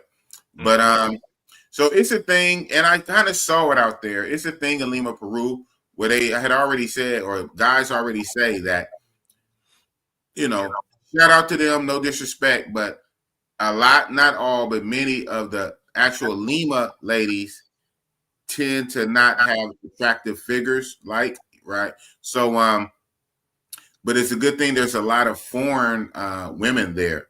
But they said like the classic indigenous Lima look for the lady is a little boxy, whatever.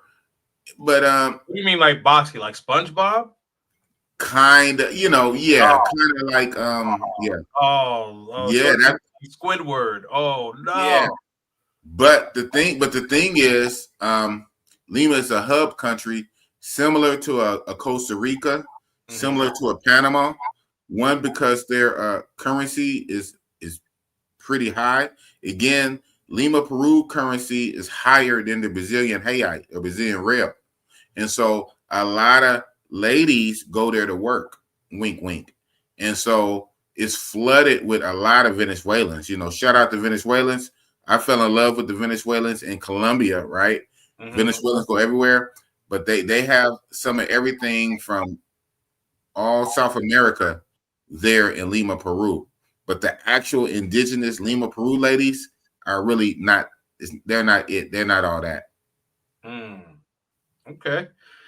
Yeah, I'm intrigued by that because I remember there was one lady in particular, a guy Austin Holloman, he was interviewing, and like she had really really nice eyes, and and that was the waitress chick, right? Yeah, the waitress. I was like, yo, what's up with that? But yeah, she said she had a dude or whatever. But yeah, I was like, man, she fine.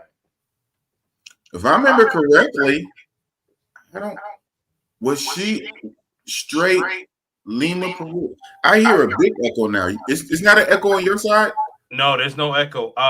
Guys, if you guys hear an echo, put a 1 in the chat, but I don't hear an echo. Well, that's cool. If it's only me, I just deal with it. If it's only me, I just don't want to mess up your show. Nah. It's all good, brother. Yeah, I'm not hearing an echo. All right. Well, I can deal with it. Okay, hold on. I'm only getting my own feedback. Hold on. Okay. All right. So he says he hears an echo. Okay. Yeah, I'm not hearing an echo. It's coming from my side. Okay. Hold on. Let me try something. Hold on a minute, guys.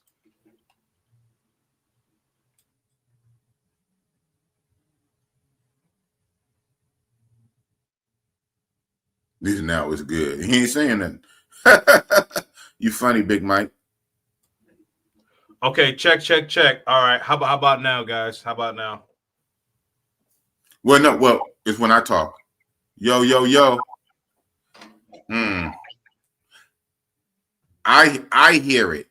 I hear the echo. It seems like I can hear it and the chat can hear it, but you can't hear it. But they say it's good audio. Okay. That's yeah. Yeah, well, yeah. So I think I had so for me, I think I had too many windows open, so I had to close a couple of windows. You know. Probably same here. Uh, Yo. Yep. So I closed that window I had open, and now I don't hear my own echo. So there we go. Okay. All right. Been doing this for years and still make that kind of mistake, huh? Oh man. Hey, God, but see, the thing is, I mean, listen, I watch mediocre tutorial and reviews, you know what I mean, and Yeah, sometimes shout out to him. he'll have audio issues, you know what I mean. Even the late great Kevin Samuels had some audio issues, you know what I mean. It doesn't really matter how big your platform is. The thing is, sometimes with technology, we love technology, we need technology, but sometimes it can fuck up on us. You know what I mean? Yeah. That's just that. Absolutely. Anything man-made. Yeah. Anything man-made. Yeah. So let's get back to the ladies here. Back to the ladies. Yeah. So you were saying that the homegrown Lima, Peruvians, you're saying that not really attractive. Nah. That's crazy. There's exceptions, right? But I would say across the board, probably 70-30, 70-30 not. But you always got that cream of the crop. Now, anywhere you go, you still have some Lima, Peru indigenous that will still look good, but a lot of them don't. And no disrespect, shout out to them. They work, for their men, for their local men, they all work together, I guess. But for our outside taste and what we're used to, no. But Lima, Peru is a big hub spot. Okay. So a lot of women from all over come to work. And real work and sex work, both work because regardless, the wages are still, in that currency. And their wages are relatively high for that region. So it just brings a lot of people there across the board. Okay, that's good to know. Now, we talked about like the personalities of Latin America, right? Like how we were comparing Colombia to Brazil, and so I want to compare the personality of the Peruvians that you've come across. So are they more like laid back, or are they more like expressive? So what were the personalities that you were running into? The personalities, they were cool. They were a little laid back and conservative. So definitely not outgoing, expressive like a Brazil, like you recently found out about. Right. Not even as outgoing as like the Kenya, Nairobi. Mm-hmm. They're kind of reserved and chilled and laid back, but respectful, cool, kind, respectful, but not like out there, right?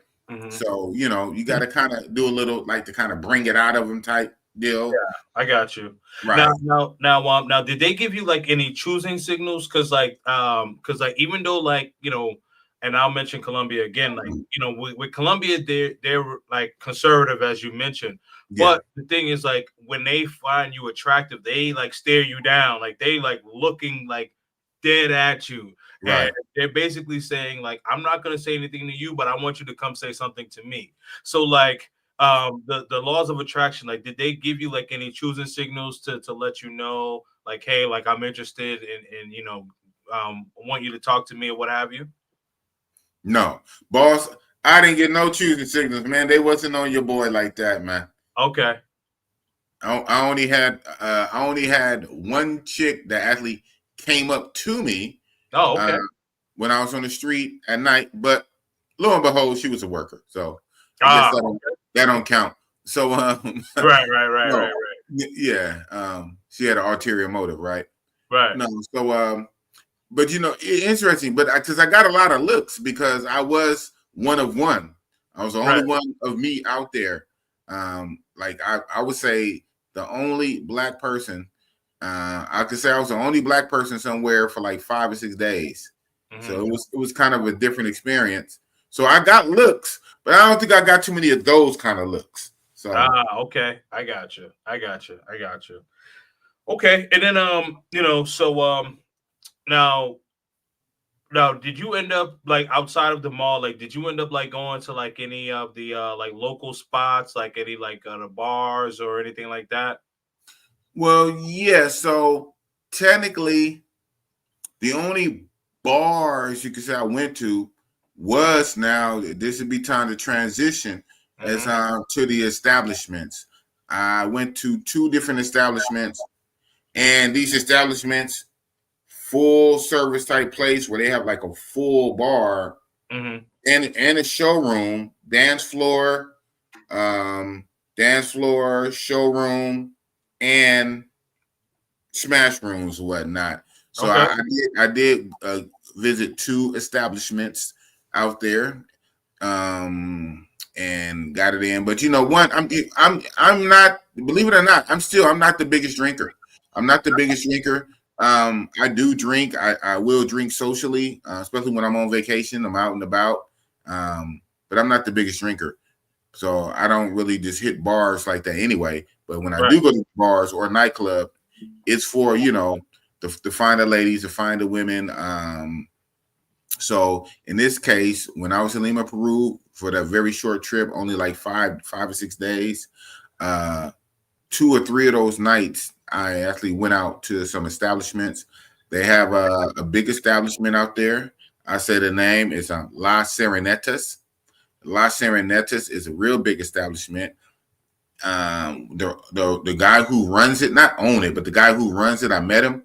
Hmm. He is Peruvian born, but he lived in America here in the Bay Area for a while. So me and him spoke. He, Okay. yeah, he's a cool brother. Well, not brother, but he was born. He was born in Lima, Peru, but he lived most of his life in America. I don't want to know if he got deported or he just came back on his own, but he runs one of the biggest brothel establishments, Las Serenatas. Casas. Yeah, Casas brothels. Yep. It's called Las Serenatas. It's 2 floors. It has like 150 rooms. Dang. The night I was there, they probably had about 100 girls. They didn't have 150 girls. They had about 100 girls, but they had 150 rooms and a big old giant bar. And then they had a big showroom where they would use some of the girls to go on stage and dance and like do like segues, do sections and stuff like that. So it was just the funniest thing. So it was real cool. It was a cool vibe. That's Los Angeles. It costs like 10. I think like it costs like something silly. It costs like 10 soles to get in. So not even like $3 to get in, right? And then the beers are about would be $3 to $5 and then for to spend the time with the ladies there, was, believe it or not, about the average of 15 USD. So again, 100 soles is 30 US because it's like by thirds, 3 to 1. Yeah. 100 100 souls is 30. The girls there were 50 souls. So 50 souls is 15. So Okay. needless to say, you can have fun on the cheap. Bossy Boss was busting it up. Busting it up, man. And so, Hey, man. but it's funny, I only went to that one once, and then there's a smaller one called La Comina. La Comina is a little smaller. It's not 2 floors with 150 rooms. It's 1 floor, and it has about maybe 50 rooms, 50 or 60 rooms. The night I went, there might have been 30 or 40 girls there. Very similar. That place costs like $2 to get in. And the girls there are even cheaper. So at the Las Serenetas, they're 50 souls. At La Camina, they're 40 souls, like 10 souls. And I think 10 souls is $3, right? Okay. Remember, everything is by 3s and 10s. Yeah, that would be $3 because Right. Yeah, because essentially you're saying $3.33. Yeah, 3 through 3, yeah, right. And so So the girls at the Las Serenetas would be 15. The ones at Comina would be 12. You know, right. And so that's to put in your mind the kind of prices that's out there. Right. So that alone makes it worth it, man. You can run through them. So now just talking prices, and so it's the street action out there. In the area I was at, Mega Plaza. So I dubbed it from the mall to the wall. So in my little bubble, it was probably like 3 or 4 blocks. Behind my hotel was a shopping mall. 1 block past my hotel was a shopping mall. 3 blocks up was a big ass wall that kind of ended that zone. You got to go to the end of that wall, and then you out in the other street part. You can catch buses and taxis to go to other zones from the mall to the wall. And on that wall, all the chicas, all the girls line up and hang out. Yeah. To street meet, right? And out there, the price is about, they kind of want the whole 100 souls, which is $30 or $33, right? So even then, their high price is still only $30, right? The girls on the street, 100 souls, $30. The ones in a casa, 50 souls, 15. The smaller casas, 40 souls, 12. Blah blah blah. So website, I use the website though. There's a website that's similar to the one that some people use in Brazil with the photo Acampa. This is called something else Acampa. So I could tell it's the same company because everything looks the same. It's just regional based for Lima. And on there, the girls pretty much want 200 souls, which is $60, right? Yeah. So it's still, everything go by 30s, right? You know, so 15, 30, 60. So it's all the way around. It's very doable, very easy, very economical. And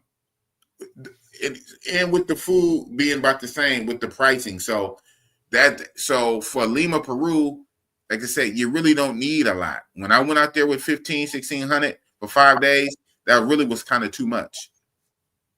Especially since I did not do a lot of extra activities. I basically only ate. You know, I ate at the mall. I think every night, right? Ate at the mall.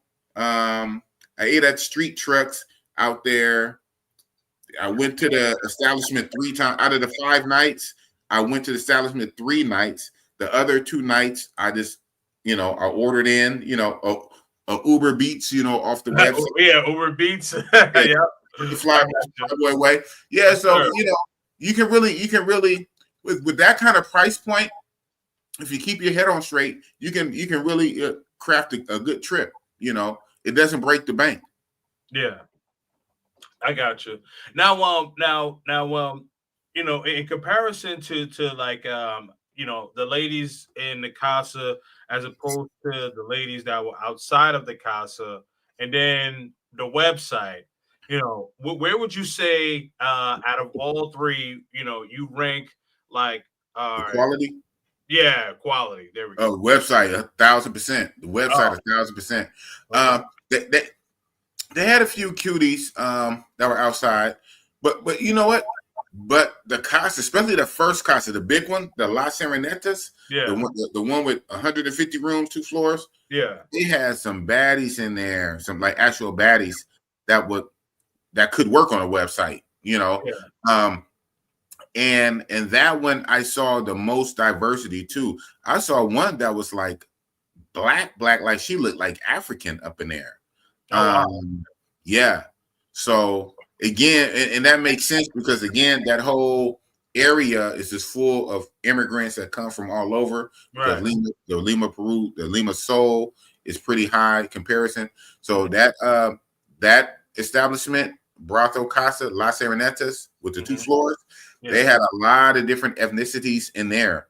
The smaller one, La Camina, they still had a lot. They had a lot of Venezuelans in there, and outside, in my zone, Mega Plaza, by that wall, I say from the mall to the wall, on that long wall where all the girls were, Yeah.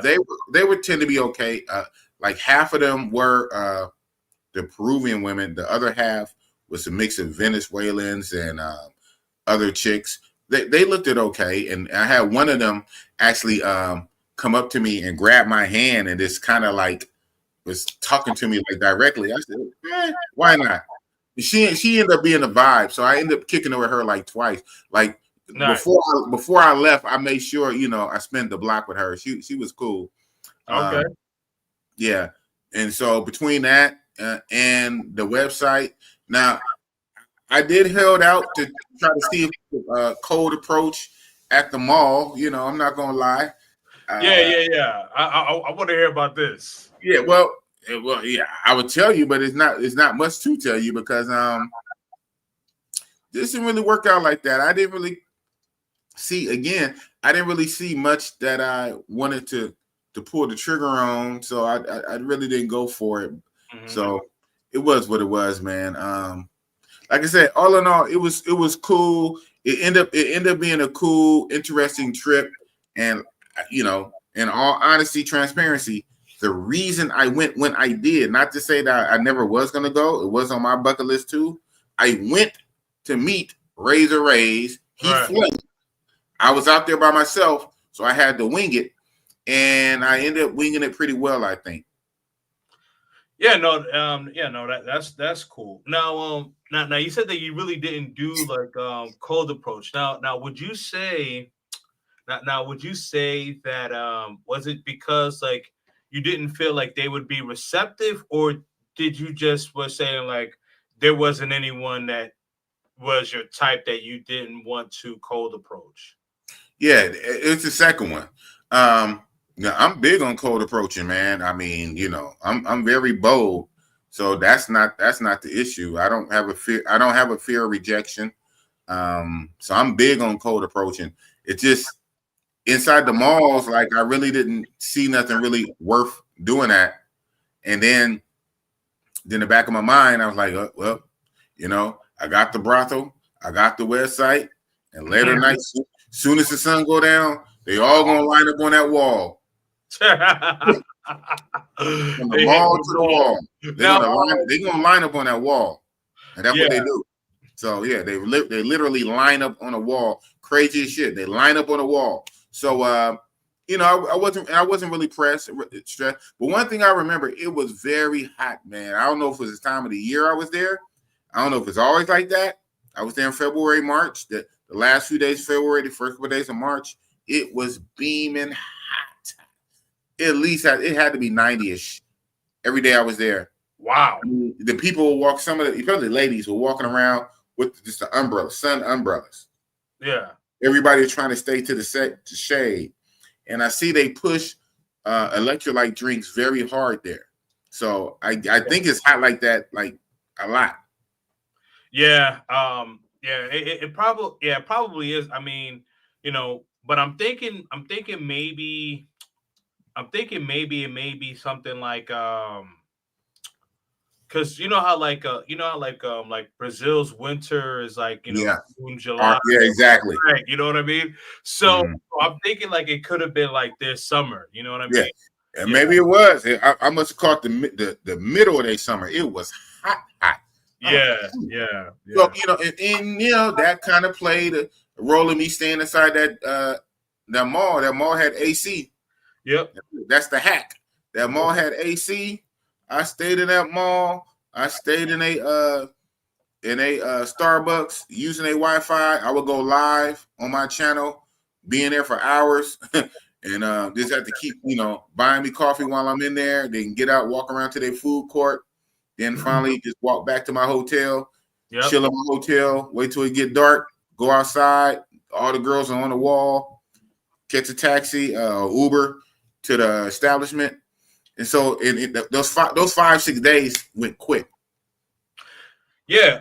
So just to kind of circle back. So I just actually Googled it, and you were there during their summer. So Yeah, so the winter months are from like June to September, and so it can get as low as like 50 degrees, but it's still, Hmm. but that's still not, you know what I mean? I mean, that's like, but like, and like kind of the same thing for like the Bay Area, right? You know what I mean? Right. It's like, and then like New York, it's 50 degrees. That's basically like hoodie weather right there. You know what I Yeah, mean? exactly. That's what it is. It's Yeah. not like that's not like super cold. Oh, but to them, they coming outside with like the bubble snore face. I bet. They coming out with the snore face jackets on. Frio, Man, frio. Rio, yeah, it was hot, man. I'm like, Yeah, shit. So that kind of played a role in kind of suppressing me too. I was like, man, let me just, just do a slow motion, save my energy, save my strength, and just chill, relax, eat their good food, stay up in a Starbucks, drinking my coffee, being on their Wi-Fi, going into just chilling in my room for a minute. As soon as it get dark, go outside, see all the girls. So yeah, it was cool. It was real cool. I guess I could have did more activities. If I go back, I will try to do some activities. But I hear like a lot of the activities were kind of in the tourist part where I didn't stay in that the Miraflores. yeah. Yeah, the Miraflores that's set up for tourists. There's activities there. I was just in the hood, so and it's lucky for me, even though I was in the hood, it was a shopping mall behind my hotel, so that kind of just came in clutch. That took up a lot of my time just being in that mall, and then I wait to go to the establishments. Then I hop online for the online. So that was pretty much the sum of my trip. So I had two questions. Mhm. Okay, so you said that like you would go to Starbucks and use their Wi-Fi. So was there no Wi-Fi like in your hotel? Yes, it was. Um, it was spotty though. It's not the Wi-Fi. The Starbucks was a little better, and that's like a problem because I had like a nice suite. But again, you kill two birds in one stone. Because if I'm in a Starbucks and I'm still in that mall and I can see the women walk by that Yeah. Starbucks, and I can see them, especially if they come in, Right.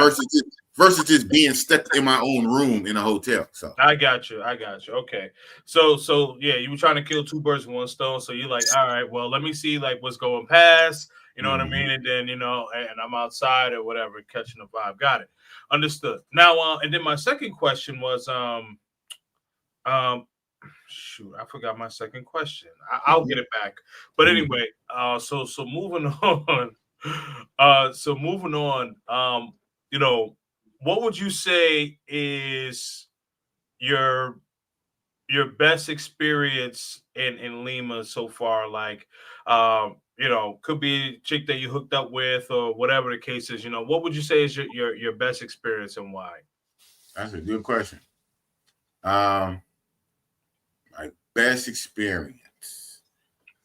Well, it'd be between this super dope meal I had at a restaurant that they gave me way too much food. It was ridiculous. I did not realize I was ordering that much food. When I pointed to what I was pointing, I pointed to some platter type thing that was supposed to feed a family. Oh, And even then, I destroyed half of it. And I was like, wow, they gave me all this food. So, and the food was just very delicious. I destroyed it. I was in seven heaven eating all that food. It was like a meat platter. They had like 5 different meats, different meats and kind of meats, and then they had their thick French fried potatoes. Then they had a salad and all these meats, and that was a good experience. I gorged myself. I think I ate so much that I didn't even end up doing too much that night. yeah. So I guess another best experience when I was out there for those few days, but it had to been with one of the chicas, man. Yeah. Yeah. So one I had off the website, and she was Venezuelan. We did my jacuzzi hot tub, and that's the thing, man. I'll go ahead and say, at least for me, sometimes it's a waste. When I get these rooms, these suites with the hot tub, a lot of times I don't use it every night, right? Yeah. I remember there was trips over the years where I would get that kind of room and almost not use it at all. It's just there. I said, man, why I pay this extra money? But when you're in the States, when you're booking, you're like, oh, I want this, I want that, I want all the bells and whistles. When you get this, man, I'm not trying to fill that thing up and wait till it all gets filled up, and then it's hot and cold, and then put stuff in. I ain't doing all that every night. Yep. But one of the nights, she was a cutie too, light skinned cutie, kind of could look Brazilian to me, very light skinned, and she had like curly Goldilocks hair, green eyes, nice figure. We was just chilling in the hot tub with a lot of bubbles. That was just fun, doing that with her. Yeah. She was off the website. And then I would say the little shorty off the street that tugged on me, that got my attention. Yeah, the one you had to spin the block on, right? Yeah. Yeah. So I would say when I spent the block with her, our second engagement, man, I messed with her right before I went to the airport. I really got it. Your boy really got it in. Too much information. So, no, it's all good. But funny, I purposely. She was literally the last. Even when she came to the room, my bags were already packed and everything. So I was just kind of waiting to check out. Yeah. So, oh man, she got it all, man. Oh man. You let off before you took off. Pause. But I get it. You got to do it. Sir. So yeah, so I ended the Lima Peru trip with a bang. Hey, overall, man. It was a good trip, man. Overall, absolutely, man. Good food. I was only there a few days, and I didn't do no excursions. So I just hung out at the mall for the most part and just caught a vibe and just hit the casas and worked the websites and just chilled out in a hot heat. Yeah. Okay. So I do remember the question that I had for you earlier. So I know that you were saying that you were in the hood, but I'm trying to think what I guess in comparison, what estratos what you have been in where the mall is right there. You know what I mean? So I'm thinking probably a 3. You think 3 or 4? Yeah, I was gonna say you probably were in an El Centro type of area, kind of like that in betweener where you got the schools, but you're not near. I mean, you're not too far from the tourists. You know what I mean? But you're in the local area because I mean, you think about it. I've been to a lot of states in the United States and I've been to a lot of malls outside of the United States. I don't remember a mall being smack in the middle of the hood. You know? Yeah. This is a big full size mall. Oh, and I left out in the casino, and it was the casino not too adjacent from it. So yeah, so I'm thinking you probably were kind of in that middle line. You know what I mean? Maybe if you go 2 blocks down or something, it could probably get a little dicey. Oh yeah, absolutely. Yeah, so I'm thinking you probably were in that El Centro type of area. You know what I mean? Because I don't know any place that that has a mall that would be right by the hood. Hood, right? Hood with a mall and a casino, right? Yeah, casino. Yeah. Especially with a casino, because everybody pulling that shiesty on, what I mean? Every night. It's a good thing I don't gamble. Every night they getting got. Yeah, good thing I don't gamble. So, like I say, some guys are into a lot of stuff. And shout out to them as long as they can handle it. Yeah. Some guys have drinking problems. They drink too damn much. Some guys smoke a lot. Some guys like to gamble. So, if you have them type of addictive kind of personalities, you can run through money real fast. You might need to bring $3,000, right? If you want to stay at the casino every night. So the way I move, I'm real efficient. I don't need much, Right. I'm like a Navy SEAL. I get in, do the job, and get out. Oh Hey, man. I feel you, man. I feel you. Now, hold on. Let me get to got a super chat here from my man, Mr. Mister. If you had the time and money, is Lima worth staying longer than a week or two? You know what? That was a question I was gonna ask, but I'm glad that you asked, and thanks for the super chat, brother. Go ahead, big. Yeah. Mister at the top of my list. To answer your question, man, I would say maybe a week. I don't know if I would do 2 weeks there. 5, 6 days is kind of too fast for any place, I admit. Um, so maybe I could have gave it a few more days, especially if I can at least got in one or two activities or excursions. But for me, I probably wouldn't do a whole 2 weeks in Lima for myself. Because I have done other places and my mind makes the mental comparison now if I want to or not. My mind automatically in the background makes the mental comparison to other places. I wouldn't spend a whole 2 weeks there. There was one thing that I was running into that I didn't like. That's a con. Okay. So I'll go ahead and say it, and I'll say it like respectfully on your channel. I did get it. I got it. Go ahead, talk your shit, man. Right on. I got it, but it was, to me, it was one. I almost didn't get it in the casa, in the brothel establishment. I really didn't get it in there. I got it from the street girl. The online was hit and miss, even though their ad says natural oral. Their ad say that. I'm going back and forth. Now I'm translating each message. Hey, when it comes to the oral, natural scene condom, right? Hey man, BBBJ, do you know half of the website chicks when they got there, they played stupid? And the only thing that saved me a couple of times is, I'm big for screenshotting. I would screenshot and I would show them. And then when they see it, they go, oh. But even I could tell, even when they looked at it, they already knew. But with the screenshot, they just couldn't keep it the facade. They didn't forget that fast. How you forget within an hour? Right. This was less. This is like 30, 45 minutes. In less than an hour. How did you forget? I'll show you. Oh.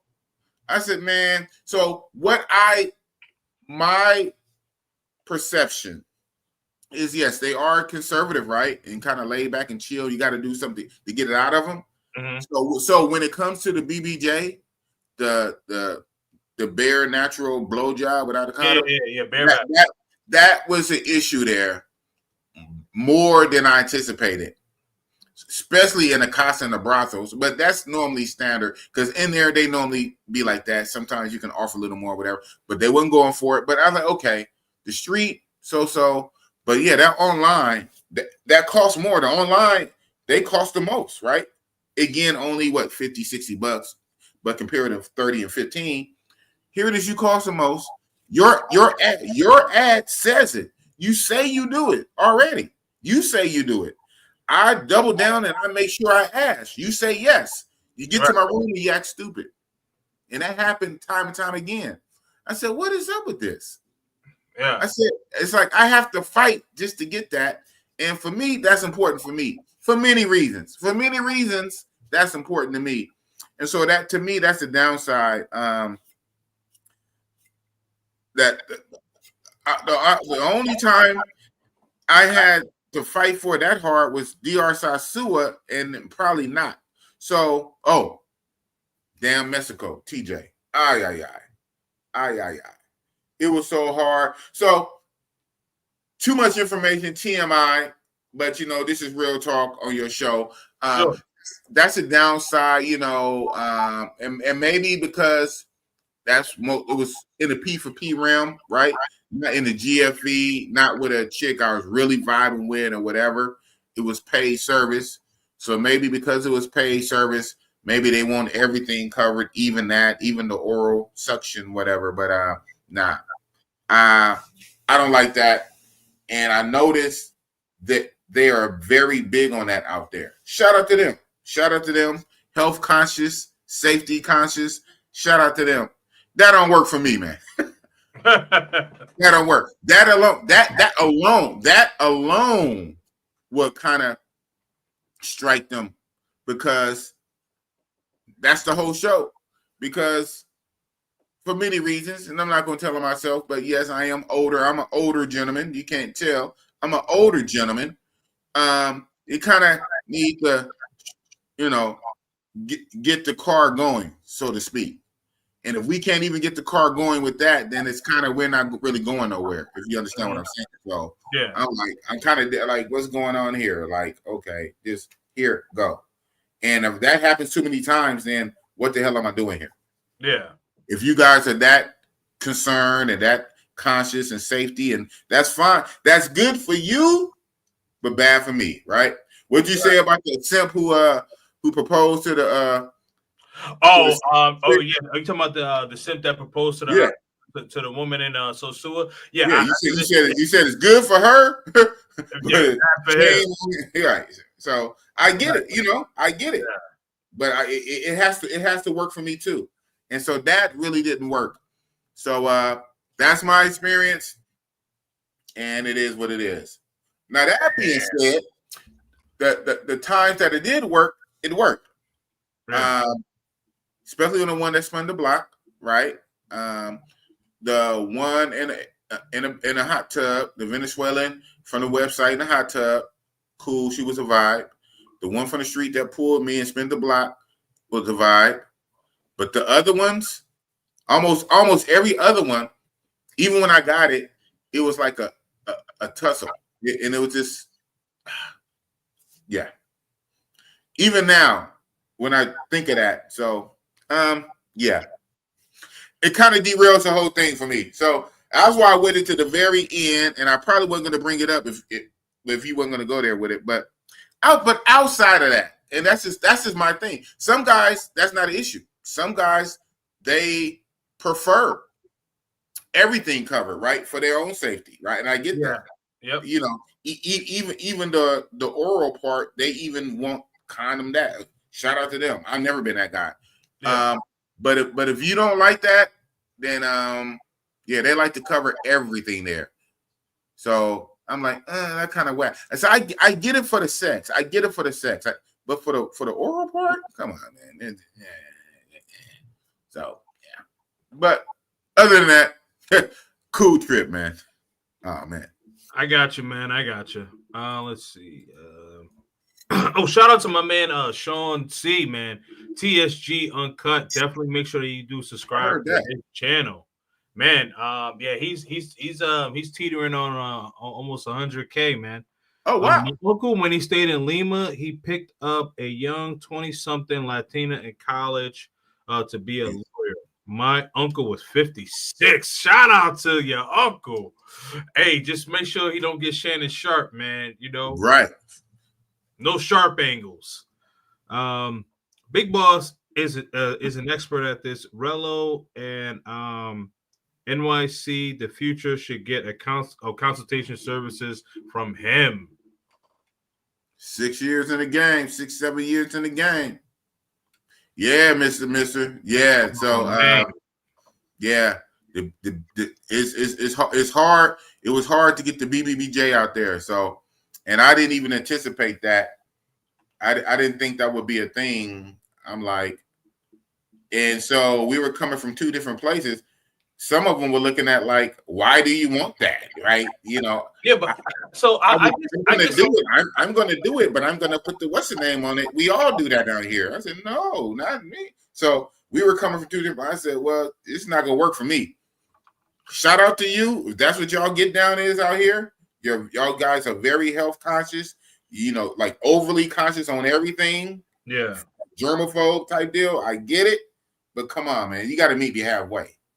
Well, I mean, my whole thing is why would they even,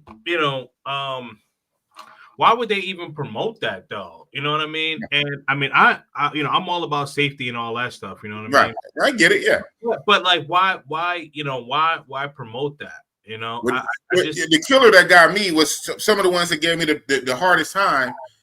They had that. These were the website ones, and the website girls had that listed as a service. You can't make this up. Yeah. This is one of your services. Yeah. What? Because I'm a gringo. Because I'm the only. I might be one of the only black guys you've been with, and I don't know about that. Putting that thing in my mouth or whatever. Because you say this is your service. When you show up, you see it's me. Now all of a sudden. So you know what? It's like, what's going on, man? So man. Yeah. Yeah. I seen the website. I saw a few that were of interest. Oh yeah, they're nice. They're nice on there. They're nice. Oh yeah, no BBG. Cross that ish off my list. Right? Yeah, y'all are wild, yo. Right? And what the hell? No problem. And CTG. They suck it raw. There you go. I didn't need. Hey, now I get it. I get it for the sex. So I get it for the actual intercourse. I mean, I get that. But oral, yeah, come on, man. You got to work with me. Only place that gave me issue like that was that damn Tijuana, Mexico. They shut me down. They're like, no, not for extra money. We don't even want extra money. It's just no. I mean, a dozen girls in a row all said no, like uniform, like a robot hive mind. They all said no. I said, what? I said, oh, this ain't working. This ain't working for me. So I have a question, right? And all right, so how long did you know that you were going to be traveling to Lima? I had about, well, it wasn't a whole month. I had at least a good 2 weeks, maybe 3 weeks. 3 weeks. So did you? It was relatively short though. Oh, sorry. Normally my trips are like 2 months out, 3 months out. So this is relatively snap call. Snap, crackle, and pop. Yeah. So probably about 2 weeks, 2.5, 3 weeks. Okay. So so you didn't do like any recon. You just said forget it. Like when I'm down there, I'm gonna just get active. Well, yeah, it was. Yeah, I did recon. I actually had a consultation. Shout out to I believe his channel is Lima Clips. He's a Peruvian-born American. Okay. And he lives down there now, and he has a Creek Cam YouTube channel similar to KBS. He never shows his face. All he does is Creek Cam the chicks. So I did a consultation with him. Then I joined his group on Telegram, asked a bunch of questions. The guys who put me onto the hotel I stay at, they were down there. And so, guys say a lot of stuff, man. Shout out to the guy, because the guy who put me on, he was saying he was getting raw everything. Okay, I just said it. Boom. He said raw everything. So I don't know if it was just me or what, or maybe he was capping. But shout out, I don't think so. He seemed like a good guy. Some guys will be capping and they be whatever. So yeah. So you say, did I do research? Well, I did a consultation with a guy who lives out here. Then I joined his group on Telegram. I asked a bunch of questions. The guys who put me onto my hotel, they gave me info. So I guess that was my research. And so I get down there and I still find what I find. I found a lot of resistance to the BBJ. They're very conservative. They're still conservative in some ways.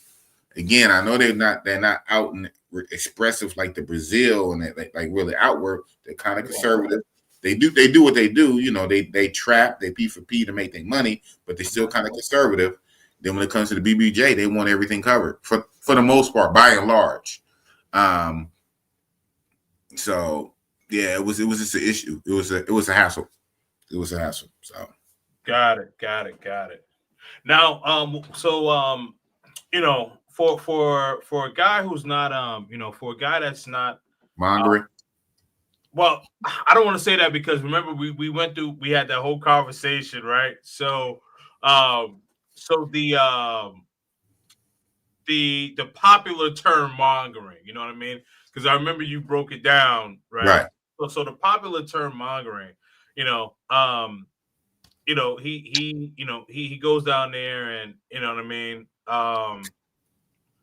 like where would he go to find um a woman that's not a woman that's not like doing like P for P or GFE. Right. Well, I'm probably not the best person to ask for that, but I would say where I went, even though I didn't quite do it. So a mall, right? Anywhere that regular women kind of tend to congregate. So this is a very interesting dynamic. That here it is. I'm 1 block away from a mall. I spent a lot of my little bit of days there inside of the mall. Mm-hmm. But yet I didn't come up on a non-pro. One, I didn't really try. And then, for myself, I know you're not asking me for me, you're asking like for like the hypothetical other person. But Sure. For myself, especially on shorter trips, one reason why I tend not to go for non-pros anyway sometimes, because they tend to take up too much of your time. Yeah. And depending on, it's a trip, right?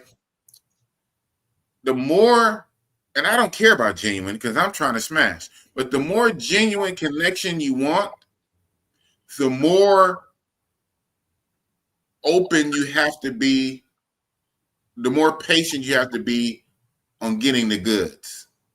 You have to be patient to give it like 2 dates. You might not get it on that first date, but now you're basically back in the Matrix American mindset where you're taking chicks on dates and you hope you get it on the third date and all that kind of stuff. The whole thing, I need to go out there and get it guaranteed. So yeah, I don't want to trade one, make sure another, but that's me, blah, blah, blah.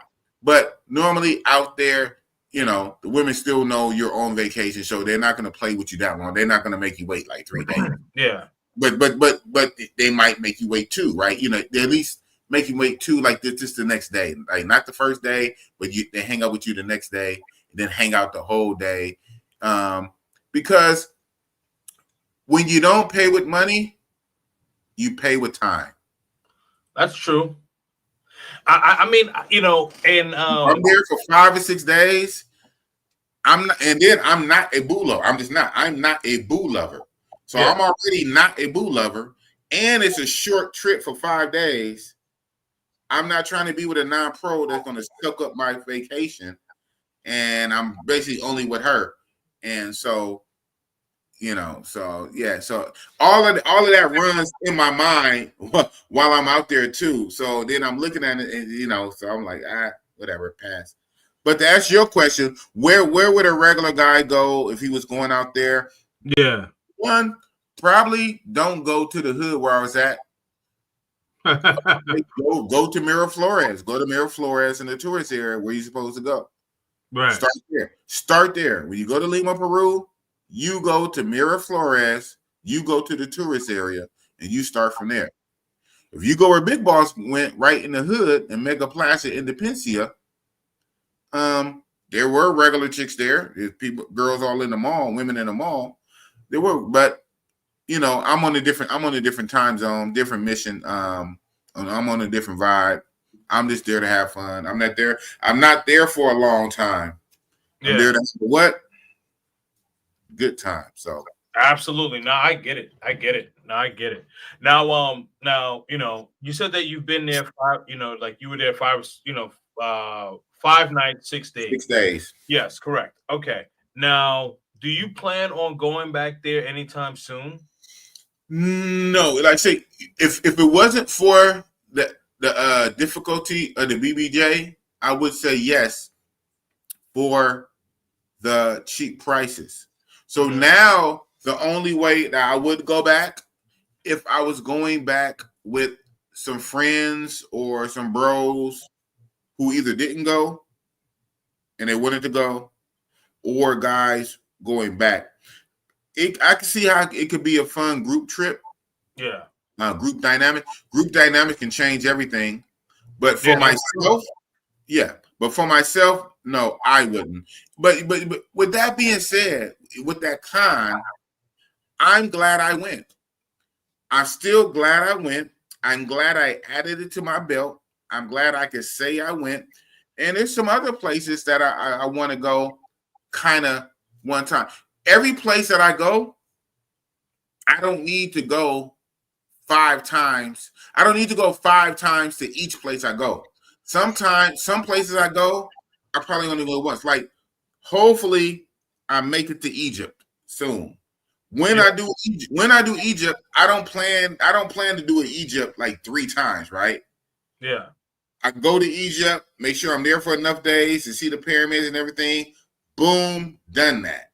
Then maybe go to Rome, see the Colosseum. Boom, done that. I don't have to go back and forth to Rome or go back and forth to Italy, the Eiffel Tower. Some places you go one time to check off. So I'm glad I went. I got that experience. The food was great. I went to the brothels. I saw all the girls. I mean, the price was $15, $30. I had fun. I made the most of my little 5 days. Yeah. And I mostly got in what I needed to. But my thing is still this though too. You want to feel good most, if not all the time, if you're on your vacation. Even though I did eventually get done what I needed to get done, it was times where it's too much frustration in there while I'm on my trip. Mm-hmm. And that would stick with you in your psycho, in your mental, well after you leave. You're like, you know what I'm saying? Even after you got what you had done, you're like, hold on, I shouldn't even have to went through that. You in a way, you kind of got me messed up that I even had to go through that. Yeah, I ultimately got it. I did get it, but I went through too much BS just to get it. I don't want to even have to go through that BS. If I'm on vacation, I want to ride. I want to flow. I want to vibe. You gave me too much stiff arm resistance just to get that. And so for that, I can't mess with you no more. I'm glad I came. I had fun. The limited way, scope that I could see myself going back if I was going with some more bros and they wanted to go. I'm still going, but I'm when I do Egypt, I'm not doing Egypt obviously for the P4P activities, right? When I do Egypt, I'm doing it for the historical sites. So I mean, I get it. It's not a place I don't even plan to do a week there. That'd be a place where I do like 4 or 5 days, maybe 4 nights, 5 days. Yeah. So Damien, like when you say like it's dirty, do you mean like the chicks are dirty, or do you just mean like the area is dirty? What what do you mean by that? Because I'm just curious. Like right. I don't know if you say like the area is dirty because dirty. Yeah, I mean, because when people say something dirty, like you gotta understand. You gotta, I don't know if there's like an underlining meaning there. You know what I mean? Because he's saying like basically do the layover, do the long layover, going back to Kenya. Egypt is romanticized. I was disappointed. Well, it's funny. I know this one guy, one YouTuber. It was interesting. He said he saw at least 1 or 2 sites in Egypt on a long layover. Wherever he was going in Africa, he had a layover in Egypt, and his layover is like 10 hours. Mm-hmm. So on his 10-hour layover, he actually left the airport, went and saw some pyramids and stuff, and came back and caught his flight. Oh wow! Nice. Right, that was some YouTuber who did that. I said, boy, that's risky. But I guess 10 hours it's long and it's not. But I know he saw at least 1 pyramid. But I think he went to multiple sites and then made it back in time for his flight.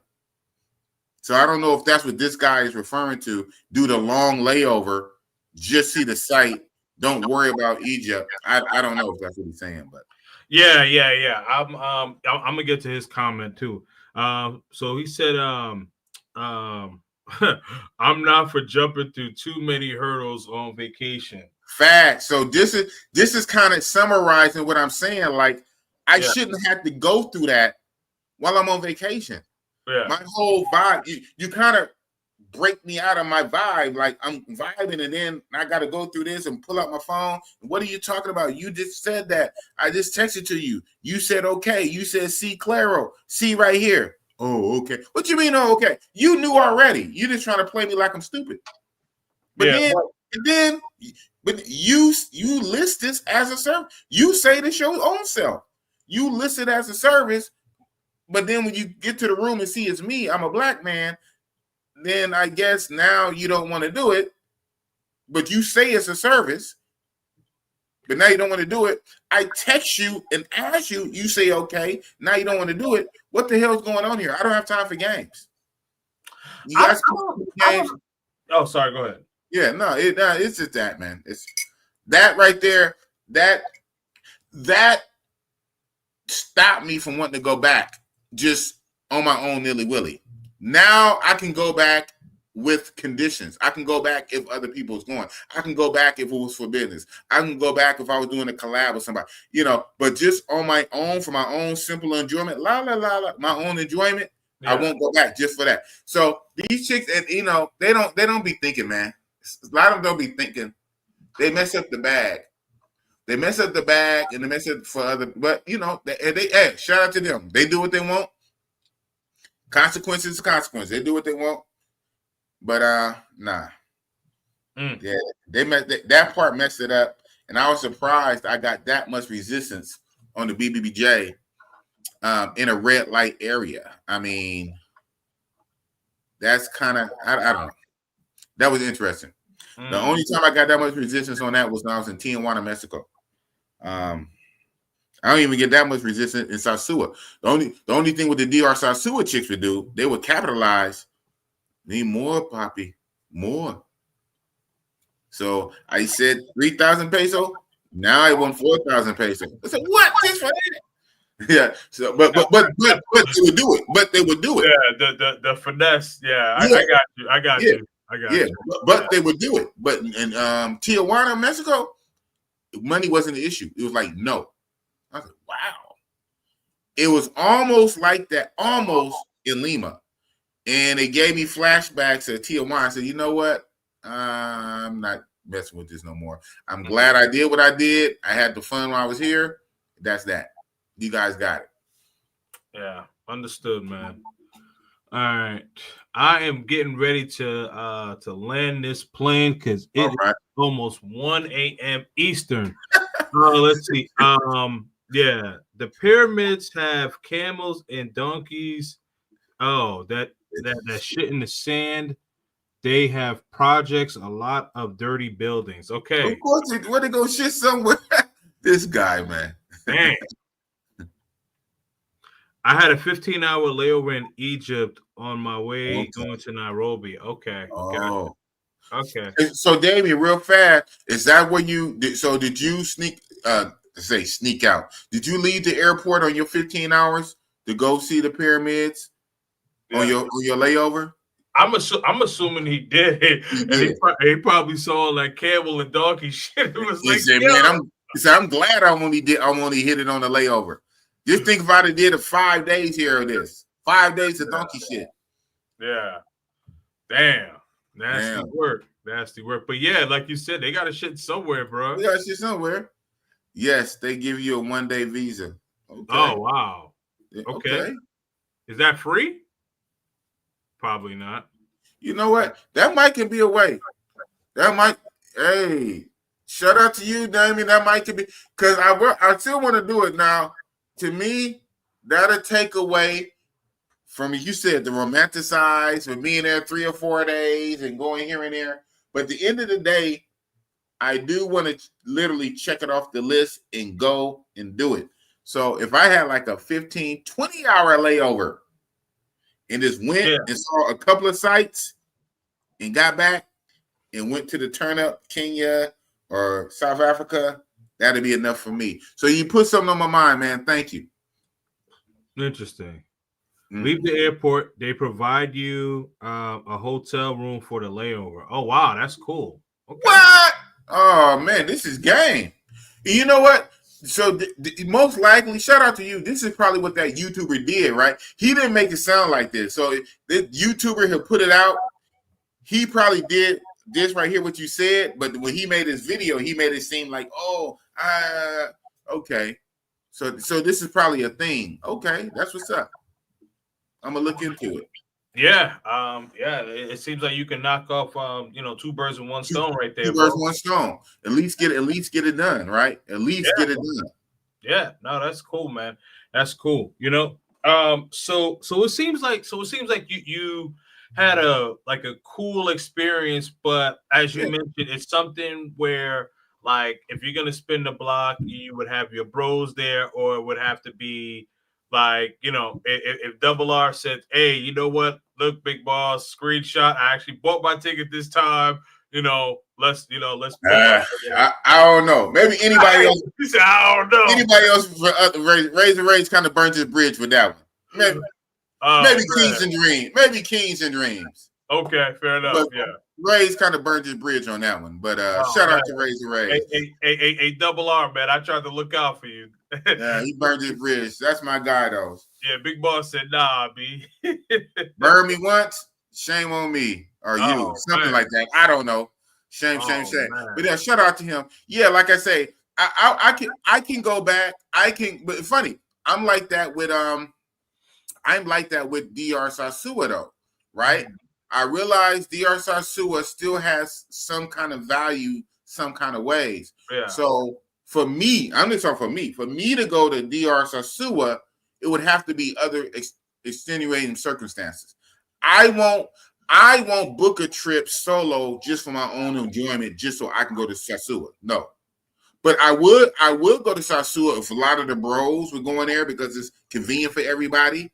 So I can link up with some of my guys who I haven't seen in a while, who live in the East Coast, who live down south. Hey, we all gonna go down to DR Sasua for this weekend. So I can do that, right? Yeah. And then while you're there, of course, you're gonna get it in however you can. You're gonna make it work.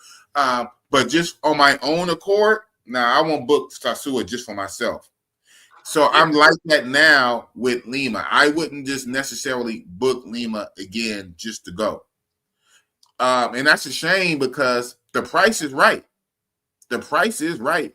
The food is good. But just that one element alone is enough for me because I need that. Oh, man. Hey, I definitely, I definitely understand where you're coming from. I respect it. Like when it comes to Sosua, like, I know brothers that have like a lot of businesses there. So I would, I would go to Sosua, hang out with the bros, check out the bros business or whatever. But like, but after that, I'm going right to Santo Domingo. I mean, listen, shout out to all my P for P guys and all that. And I know there's a lot of y'all in the chat. I always say there's no shame to you guys or whatever. You know what I mean? I actually think one of the most responsible things is when Big Boss said that he went to the Casas. You know what I mean? Like, I like that. You know what I mean? Like, because as you guys say, like the street meat, like you don't know if this chick be trying to set you up or anything, man. You know what I mean? Hey, you know what happened to our man QB? Well, I don't think it was street meat though. I think it wasn't street meat. Again, no, that wasn't street meat. No, it was tender.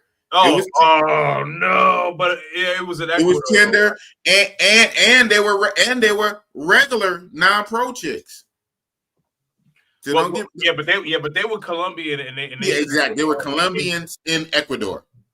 Yeah, nah, nope. Yeah, exactly. So don't. I know you're trying to land a plane. Yeah. So don't get me started on that. On the dangers, on the hidden dangers of the so-called non-pros. I mean, you know what? I think it's danger. you know, in full transparency, I think that is danger everywhere. But you know what I mean. You know, like what I was saying, like okay, like my P4P guys or whatever. I think like the most safest thing that you could do is like go to the casas or whatever, because the thing is that this is a place of business, and they and they want customers to keep coming back. Exactly. If a customer ends up getting robbed or scoped or whatever, like it's over for that fucking right business. Inside the business, yeah, right inside the business, yeah, that's what I'm saying. Right. So you know what I You're mean. right. You guys could go in there and Uh-oh. you know what I mean. What did OJ Duke Jackson say? What did OJ Duke Jackson say? Booty clapping sounds. Right. Yep. Handle your business. You know what I mean. Booty clapping it up. You ain't got to worry. We all grown here. We all grown on this side of YouTube. So yeah, that's right. Right. You ain't got to worry about nobody, robbing you or nothing like that. You know what I mean? When you go to the dating apps, or if you go to street meet, as you guys say, you guys are just putting yourself at a higher risk. You know what I'm saying? So, I mean, listen, I get it. I'm a red-blooded male, man. So I understand, you know what I mean? But I'm saying, like, I just think casas are the best place to go. Because, when you said that you went to like 2 different casas, in my mind, I was like, yeah, big boss, this is good. I'm like, you being safe. But it's funny you say that. I go to casas all the time. I always go to casas. But see, I'm a mixture. I do a lot. Like when I'm in Brazil, oh man, I love the casas in Brazil. Those are the day casas that be up in them office buildings, and inside, from the outside it looks like a real office building, and even inside they have like the different suites, and it might be a doctor's office and a lawyer's office, but on this floor in this room, exactly a whole brothel operation embedded inside a real business building. Crazy shit. Those be the best places. Damn. Yeah. It's crazy. Crazy stuff. It's like a real office building. You go inside, there's a security guard in front. They have the little placard with all the different businesses that's renting the suites inside that office building. It's a doctor's office, it's a lawyer's office, it's an accounting firm, and it's a brothel.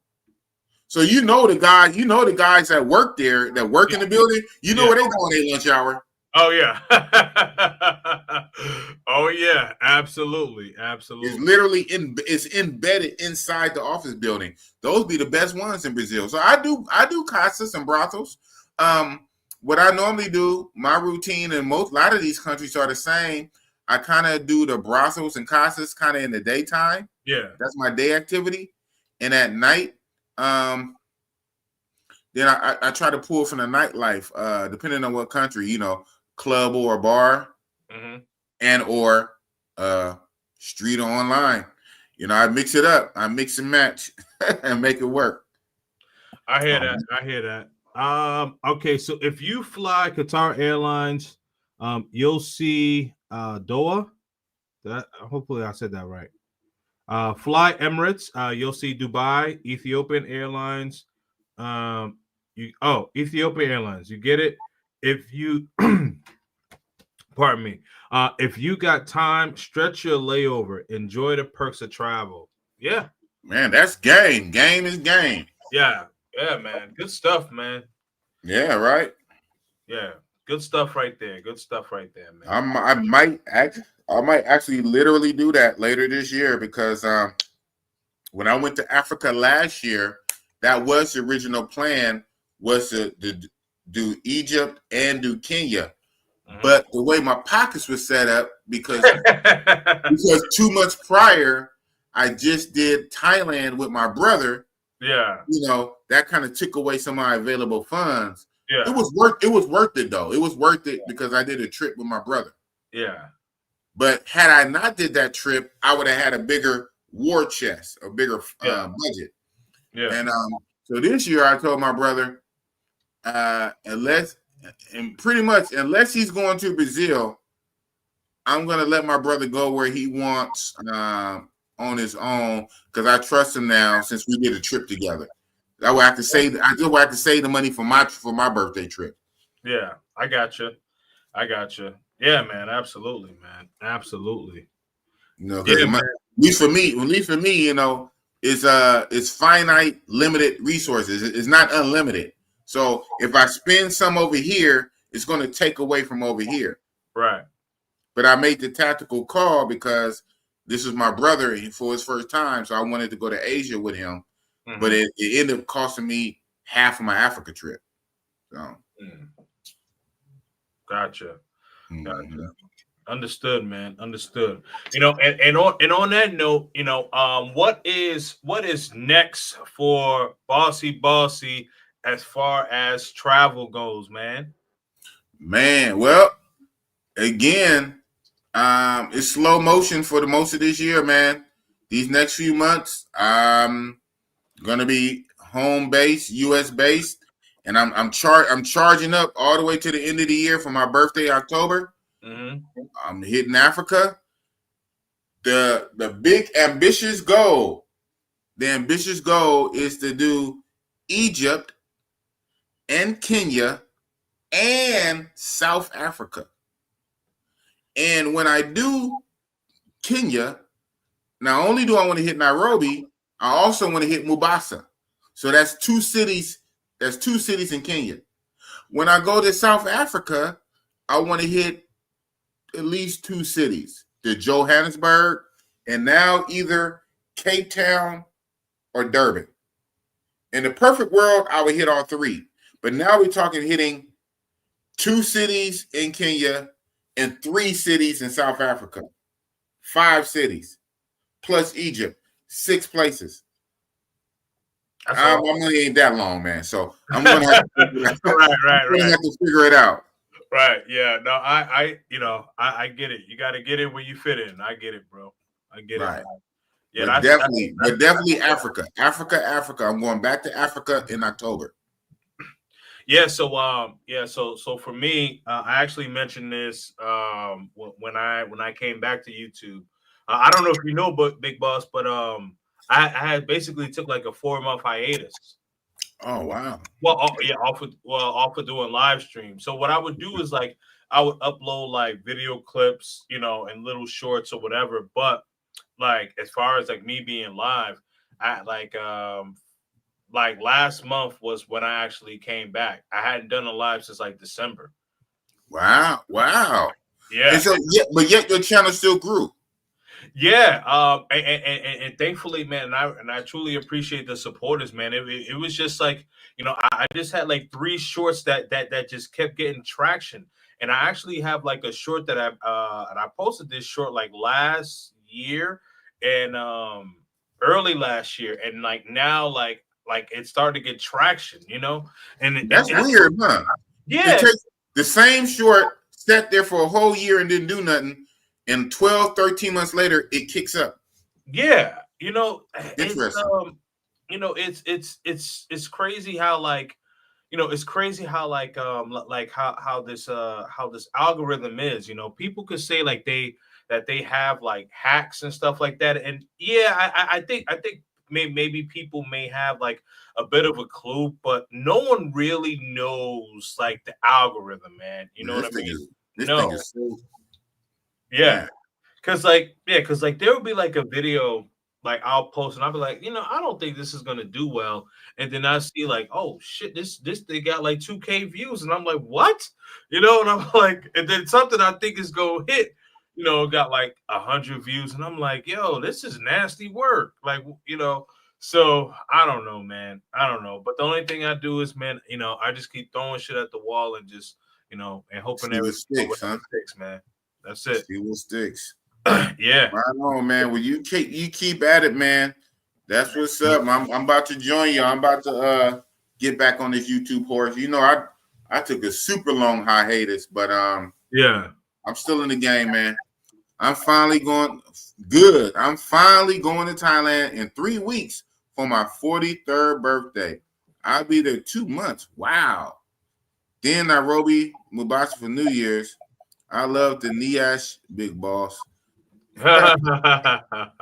Yeah, Mombasa. I need to hit Mombasa, man. When I went to that so at least that was my plan, because when I was in Kenya last year, I was there for 2 weeks. I was there for 15 days. Yeah. Out of the 15 days, I was going to do 1 week Nairobi, 1 week Mombasa, some variation. But my buddy came to help celebrate my birthday, which was dope. He surprised me. He flew all the way to Africa on his own dime to celebrate. That was great. That's really cool, bro. That was super cool.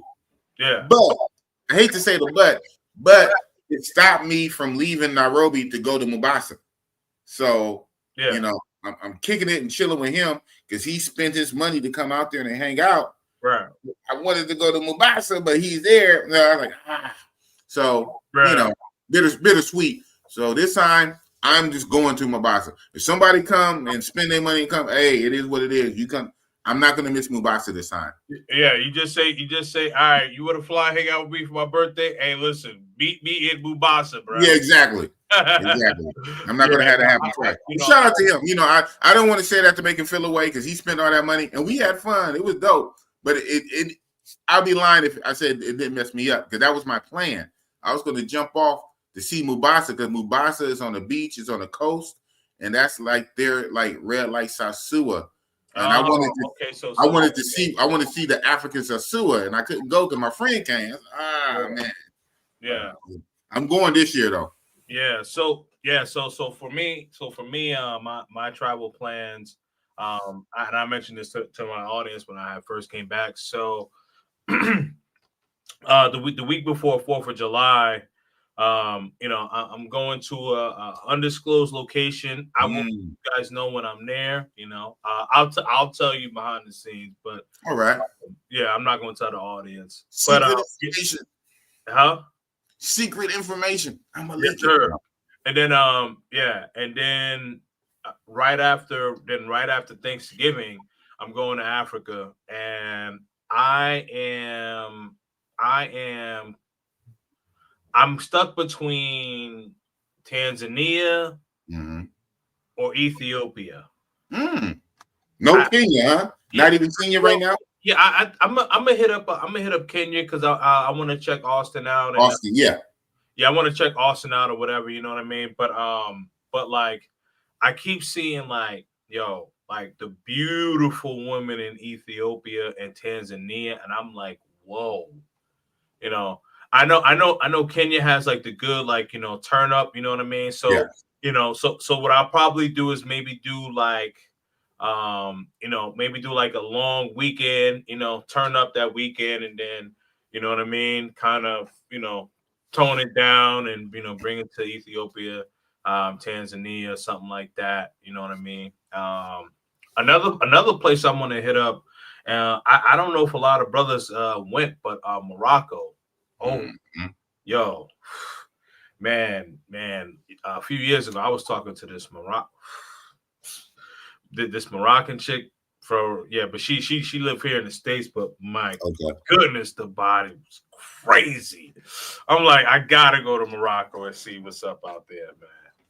So I have a guy, pretty much a coworker. He was actually my boss, my supervisor on my job. He's not with the company no more.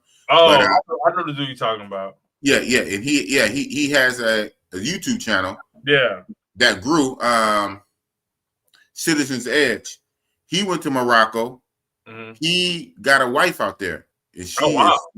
Yeah, shout out to Citizen Edge. Yeah, and his channel grew too. His channel is a lot bigger now. Oh wow. Yes, Citizens Edge. He was my supervisor on my job. And does he live in Morocco? No. He's back out here. No. Now he went and got a wife and brought her back. Oh, okay. Yeah, he shows her on his page. Some of the videos, like when he shows her, she's on some shorts. You know, he don't really put her in his full videos. Oh yeah, that's smart. I was gonna say, yeah. But no, he shows her a little bit on his shorts. Yeah, but she's nice. He went to Morocco, got him a wife. So that was one thing we talked about. We talked about last night. One well, one of the guys on the panel, and I'm not going to say his name, but we were talking about it afterwards, after the show, and and he was saying that like he did videos with his ex girlfriend, and that was his girlfriend at the time. Okay. And dudes basically was kicking his back in, and like they was like sending her, like, I guess they found like her social media or whatever, and so they ended up like sending messages like with like him, like he was walking with another girl, but this was way before they had met. Yeah, so this is way before they had met, way before they had dated, but they made it seem like it was it was right, current. right. They made it seem like it was current or whatever, and then and so she just got like super jealous, and she was just kind of like on his helmet, like, you know what I mean, like, like whatever chick, like, like if he could just be like speaking to like a random person, like if he's doing like a video or something, and there's like a woman on the video that he's talking to, not even like trying to kick it with, right. She's just flying off the handles, like, so it just messed that whole relationship up. So long story short, I understand why your man is not, showing his wife in long form content, because the thing is, like, unless like your woman is like a content creator as well, don't show her off. You know what I mean? Yeah. Because I understand, like, big bro Andre, like Andrea, like she's a content creator. She has her own, you know what I mean? But like, like with my ex, man, like I remember we were in a WhatsApp group and I posted her and you messaged me right away. You said, "Yo, that's your John." I don't know if you remember this, but I remember this vividly. I kind of remember, yeah. I kind of remember. And you was like, yo, like, that's your girl for real? And I was like, yeah. You was like, yo, delete that now. I was like, all right, cool. At least you listen. Like, shout out to Kings and Dreams know how to listen. Oh man, because he was like, yo, hell no, don't do that. Oh yeah, man, these guys something else, man, in these groups. Absolutely, man, absolutely. So yeah, I know your birthday's October 31st, so it's my day of birth. I went to the party and did the Smurf. Yeah, so you going out to Africa, and then I'll be in Africa probably that Monday right after Thanksgiving, and so I'll be out there for 2 weeks. I'm gonna try to see if I can push it to 3, but right. I'm already just gonna do 3, and I'm gonna see if I could push it to 4. That's gonna like move heaven and earth. But yeah, see, that's the thing. I wouldn't be able to push it to 4 because I can't. I can't miss Christmas because my son's birthday. Friday. So yeah, so I'm. You couldn't. You literally couldn't. Yeah, exactly. So I haven't. As of next week Friday, I'm gonna have an 11-year-old, and he's not gonna stand. Yeah, I know, right?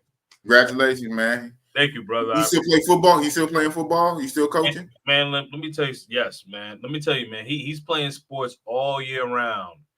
Yeah, and that was one of the reasons why I took the hiatus because because he plays travel football, he plays fall football, winter football, and again travel football, and then now he's playing basketball, he's playing AAU, that's what's up, man.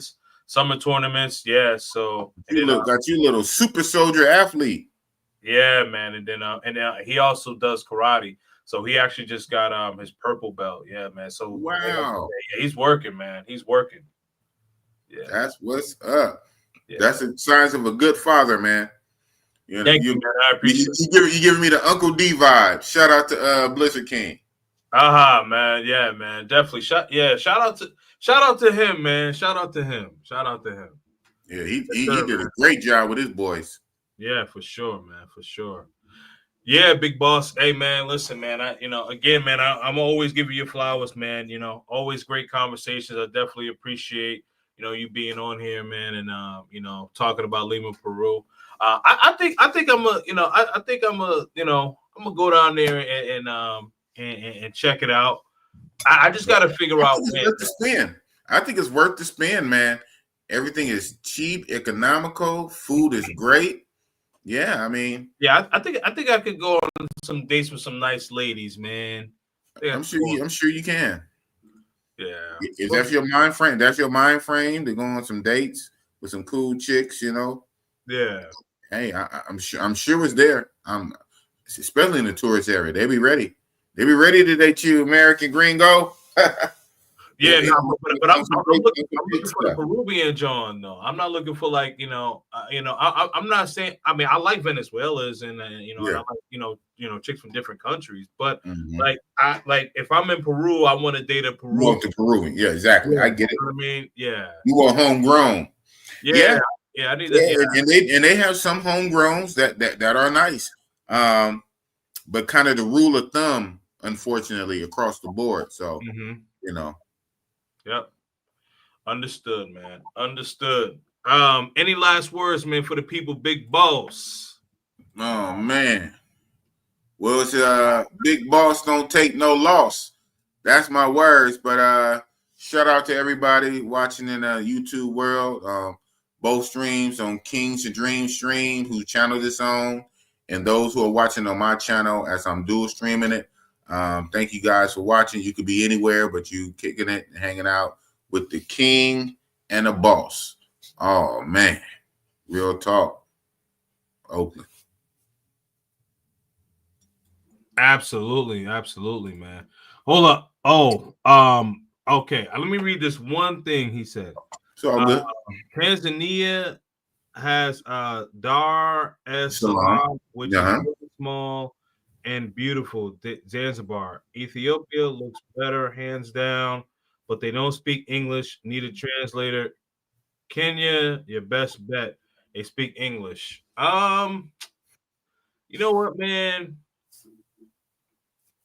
I'm the type of guy, like, you know how like when people play like video games, they like to play like the easy level. I'm the type of dude when I play video games, I put that shit on level, like the hardest level, and I just out. That's it, man. It's die right away. You're right. You're right. The hell with that, man. I'll put it on medium, normal. Okay, that's fair. Okay, that's fair. But that's fair. So so I'm gonna add my 2 cents. The one thing I hear about Ethiopians and Eritreans, obviously they're very pretty, very beautiful. Sure. But their society, especially if you try to catch them in their country and not abroad in another country, neighboring country, when they're at home, that society is locked down. Talk about conservative. And ain't gonna be a whole lot going on there. And even when you catch them outside of the country, they could be a little more open, but they're still kind of conservative. And I hear that, man, I don't know. It's pretty and beautiful as they are in the face, that I hear that some of them are whack in the bedroom, man. That's what I hear across the board. Oh, shit. Bunch of several different guys that don't know each other all say the same thing in different groups. I like starfish and just not the most like giving. I'm like, what? But pretty as hell. They're pretty as hell, but they're kind of this enclosed and conservative and this kind of, I'm like, they don't really have that turnip in them. They ain't got that dog in them, man. So that's okay. That's okay, man. That's okay. I'm here to teach. There you go. Hey. There you go.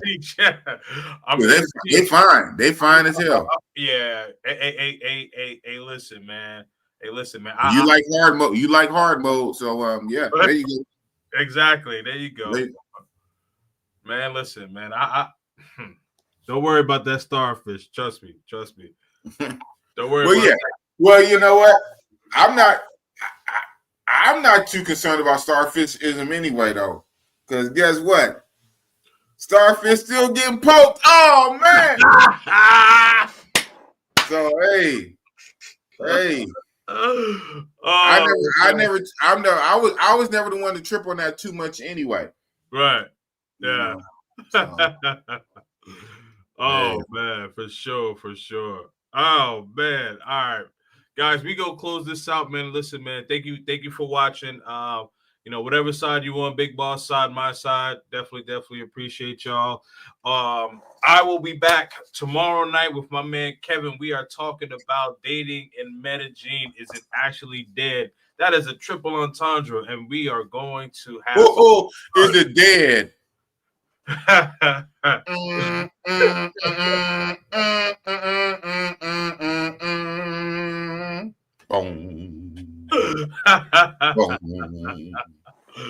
Yeah, man.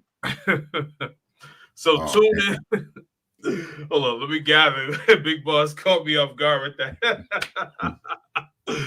All right, so tune in tomorrow night, 8 p.m. Eastern Standard Time, 7 p.m. Colombian time, which will be 5 p.m. Pacific Standard Time, and 6 p.m. 6 p.m. Mountain. So definitely check me out tomorrow night with my man Kevin. This is your man Kings and Dreams, along with my guest Big Boss. Real talk. Stay purposeful, and we are out. Peace. And that's real talk. Oh man.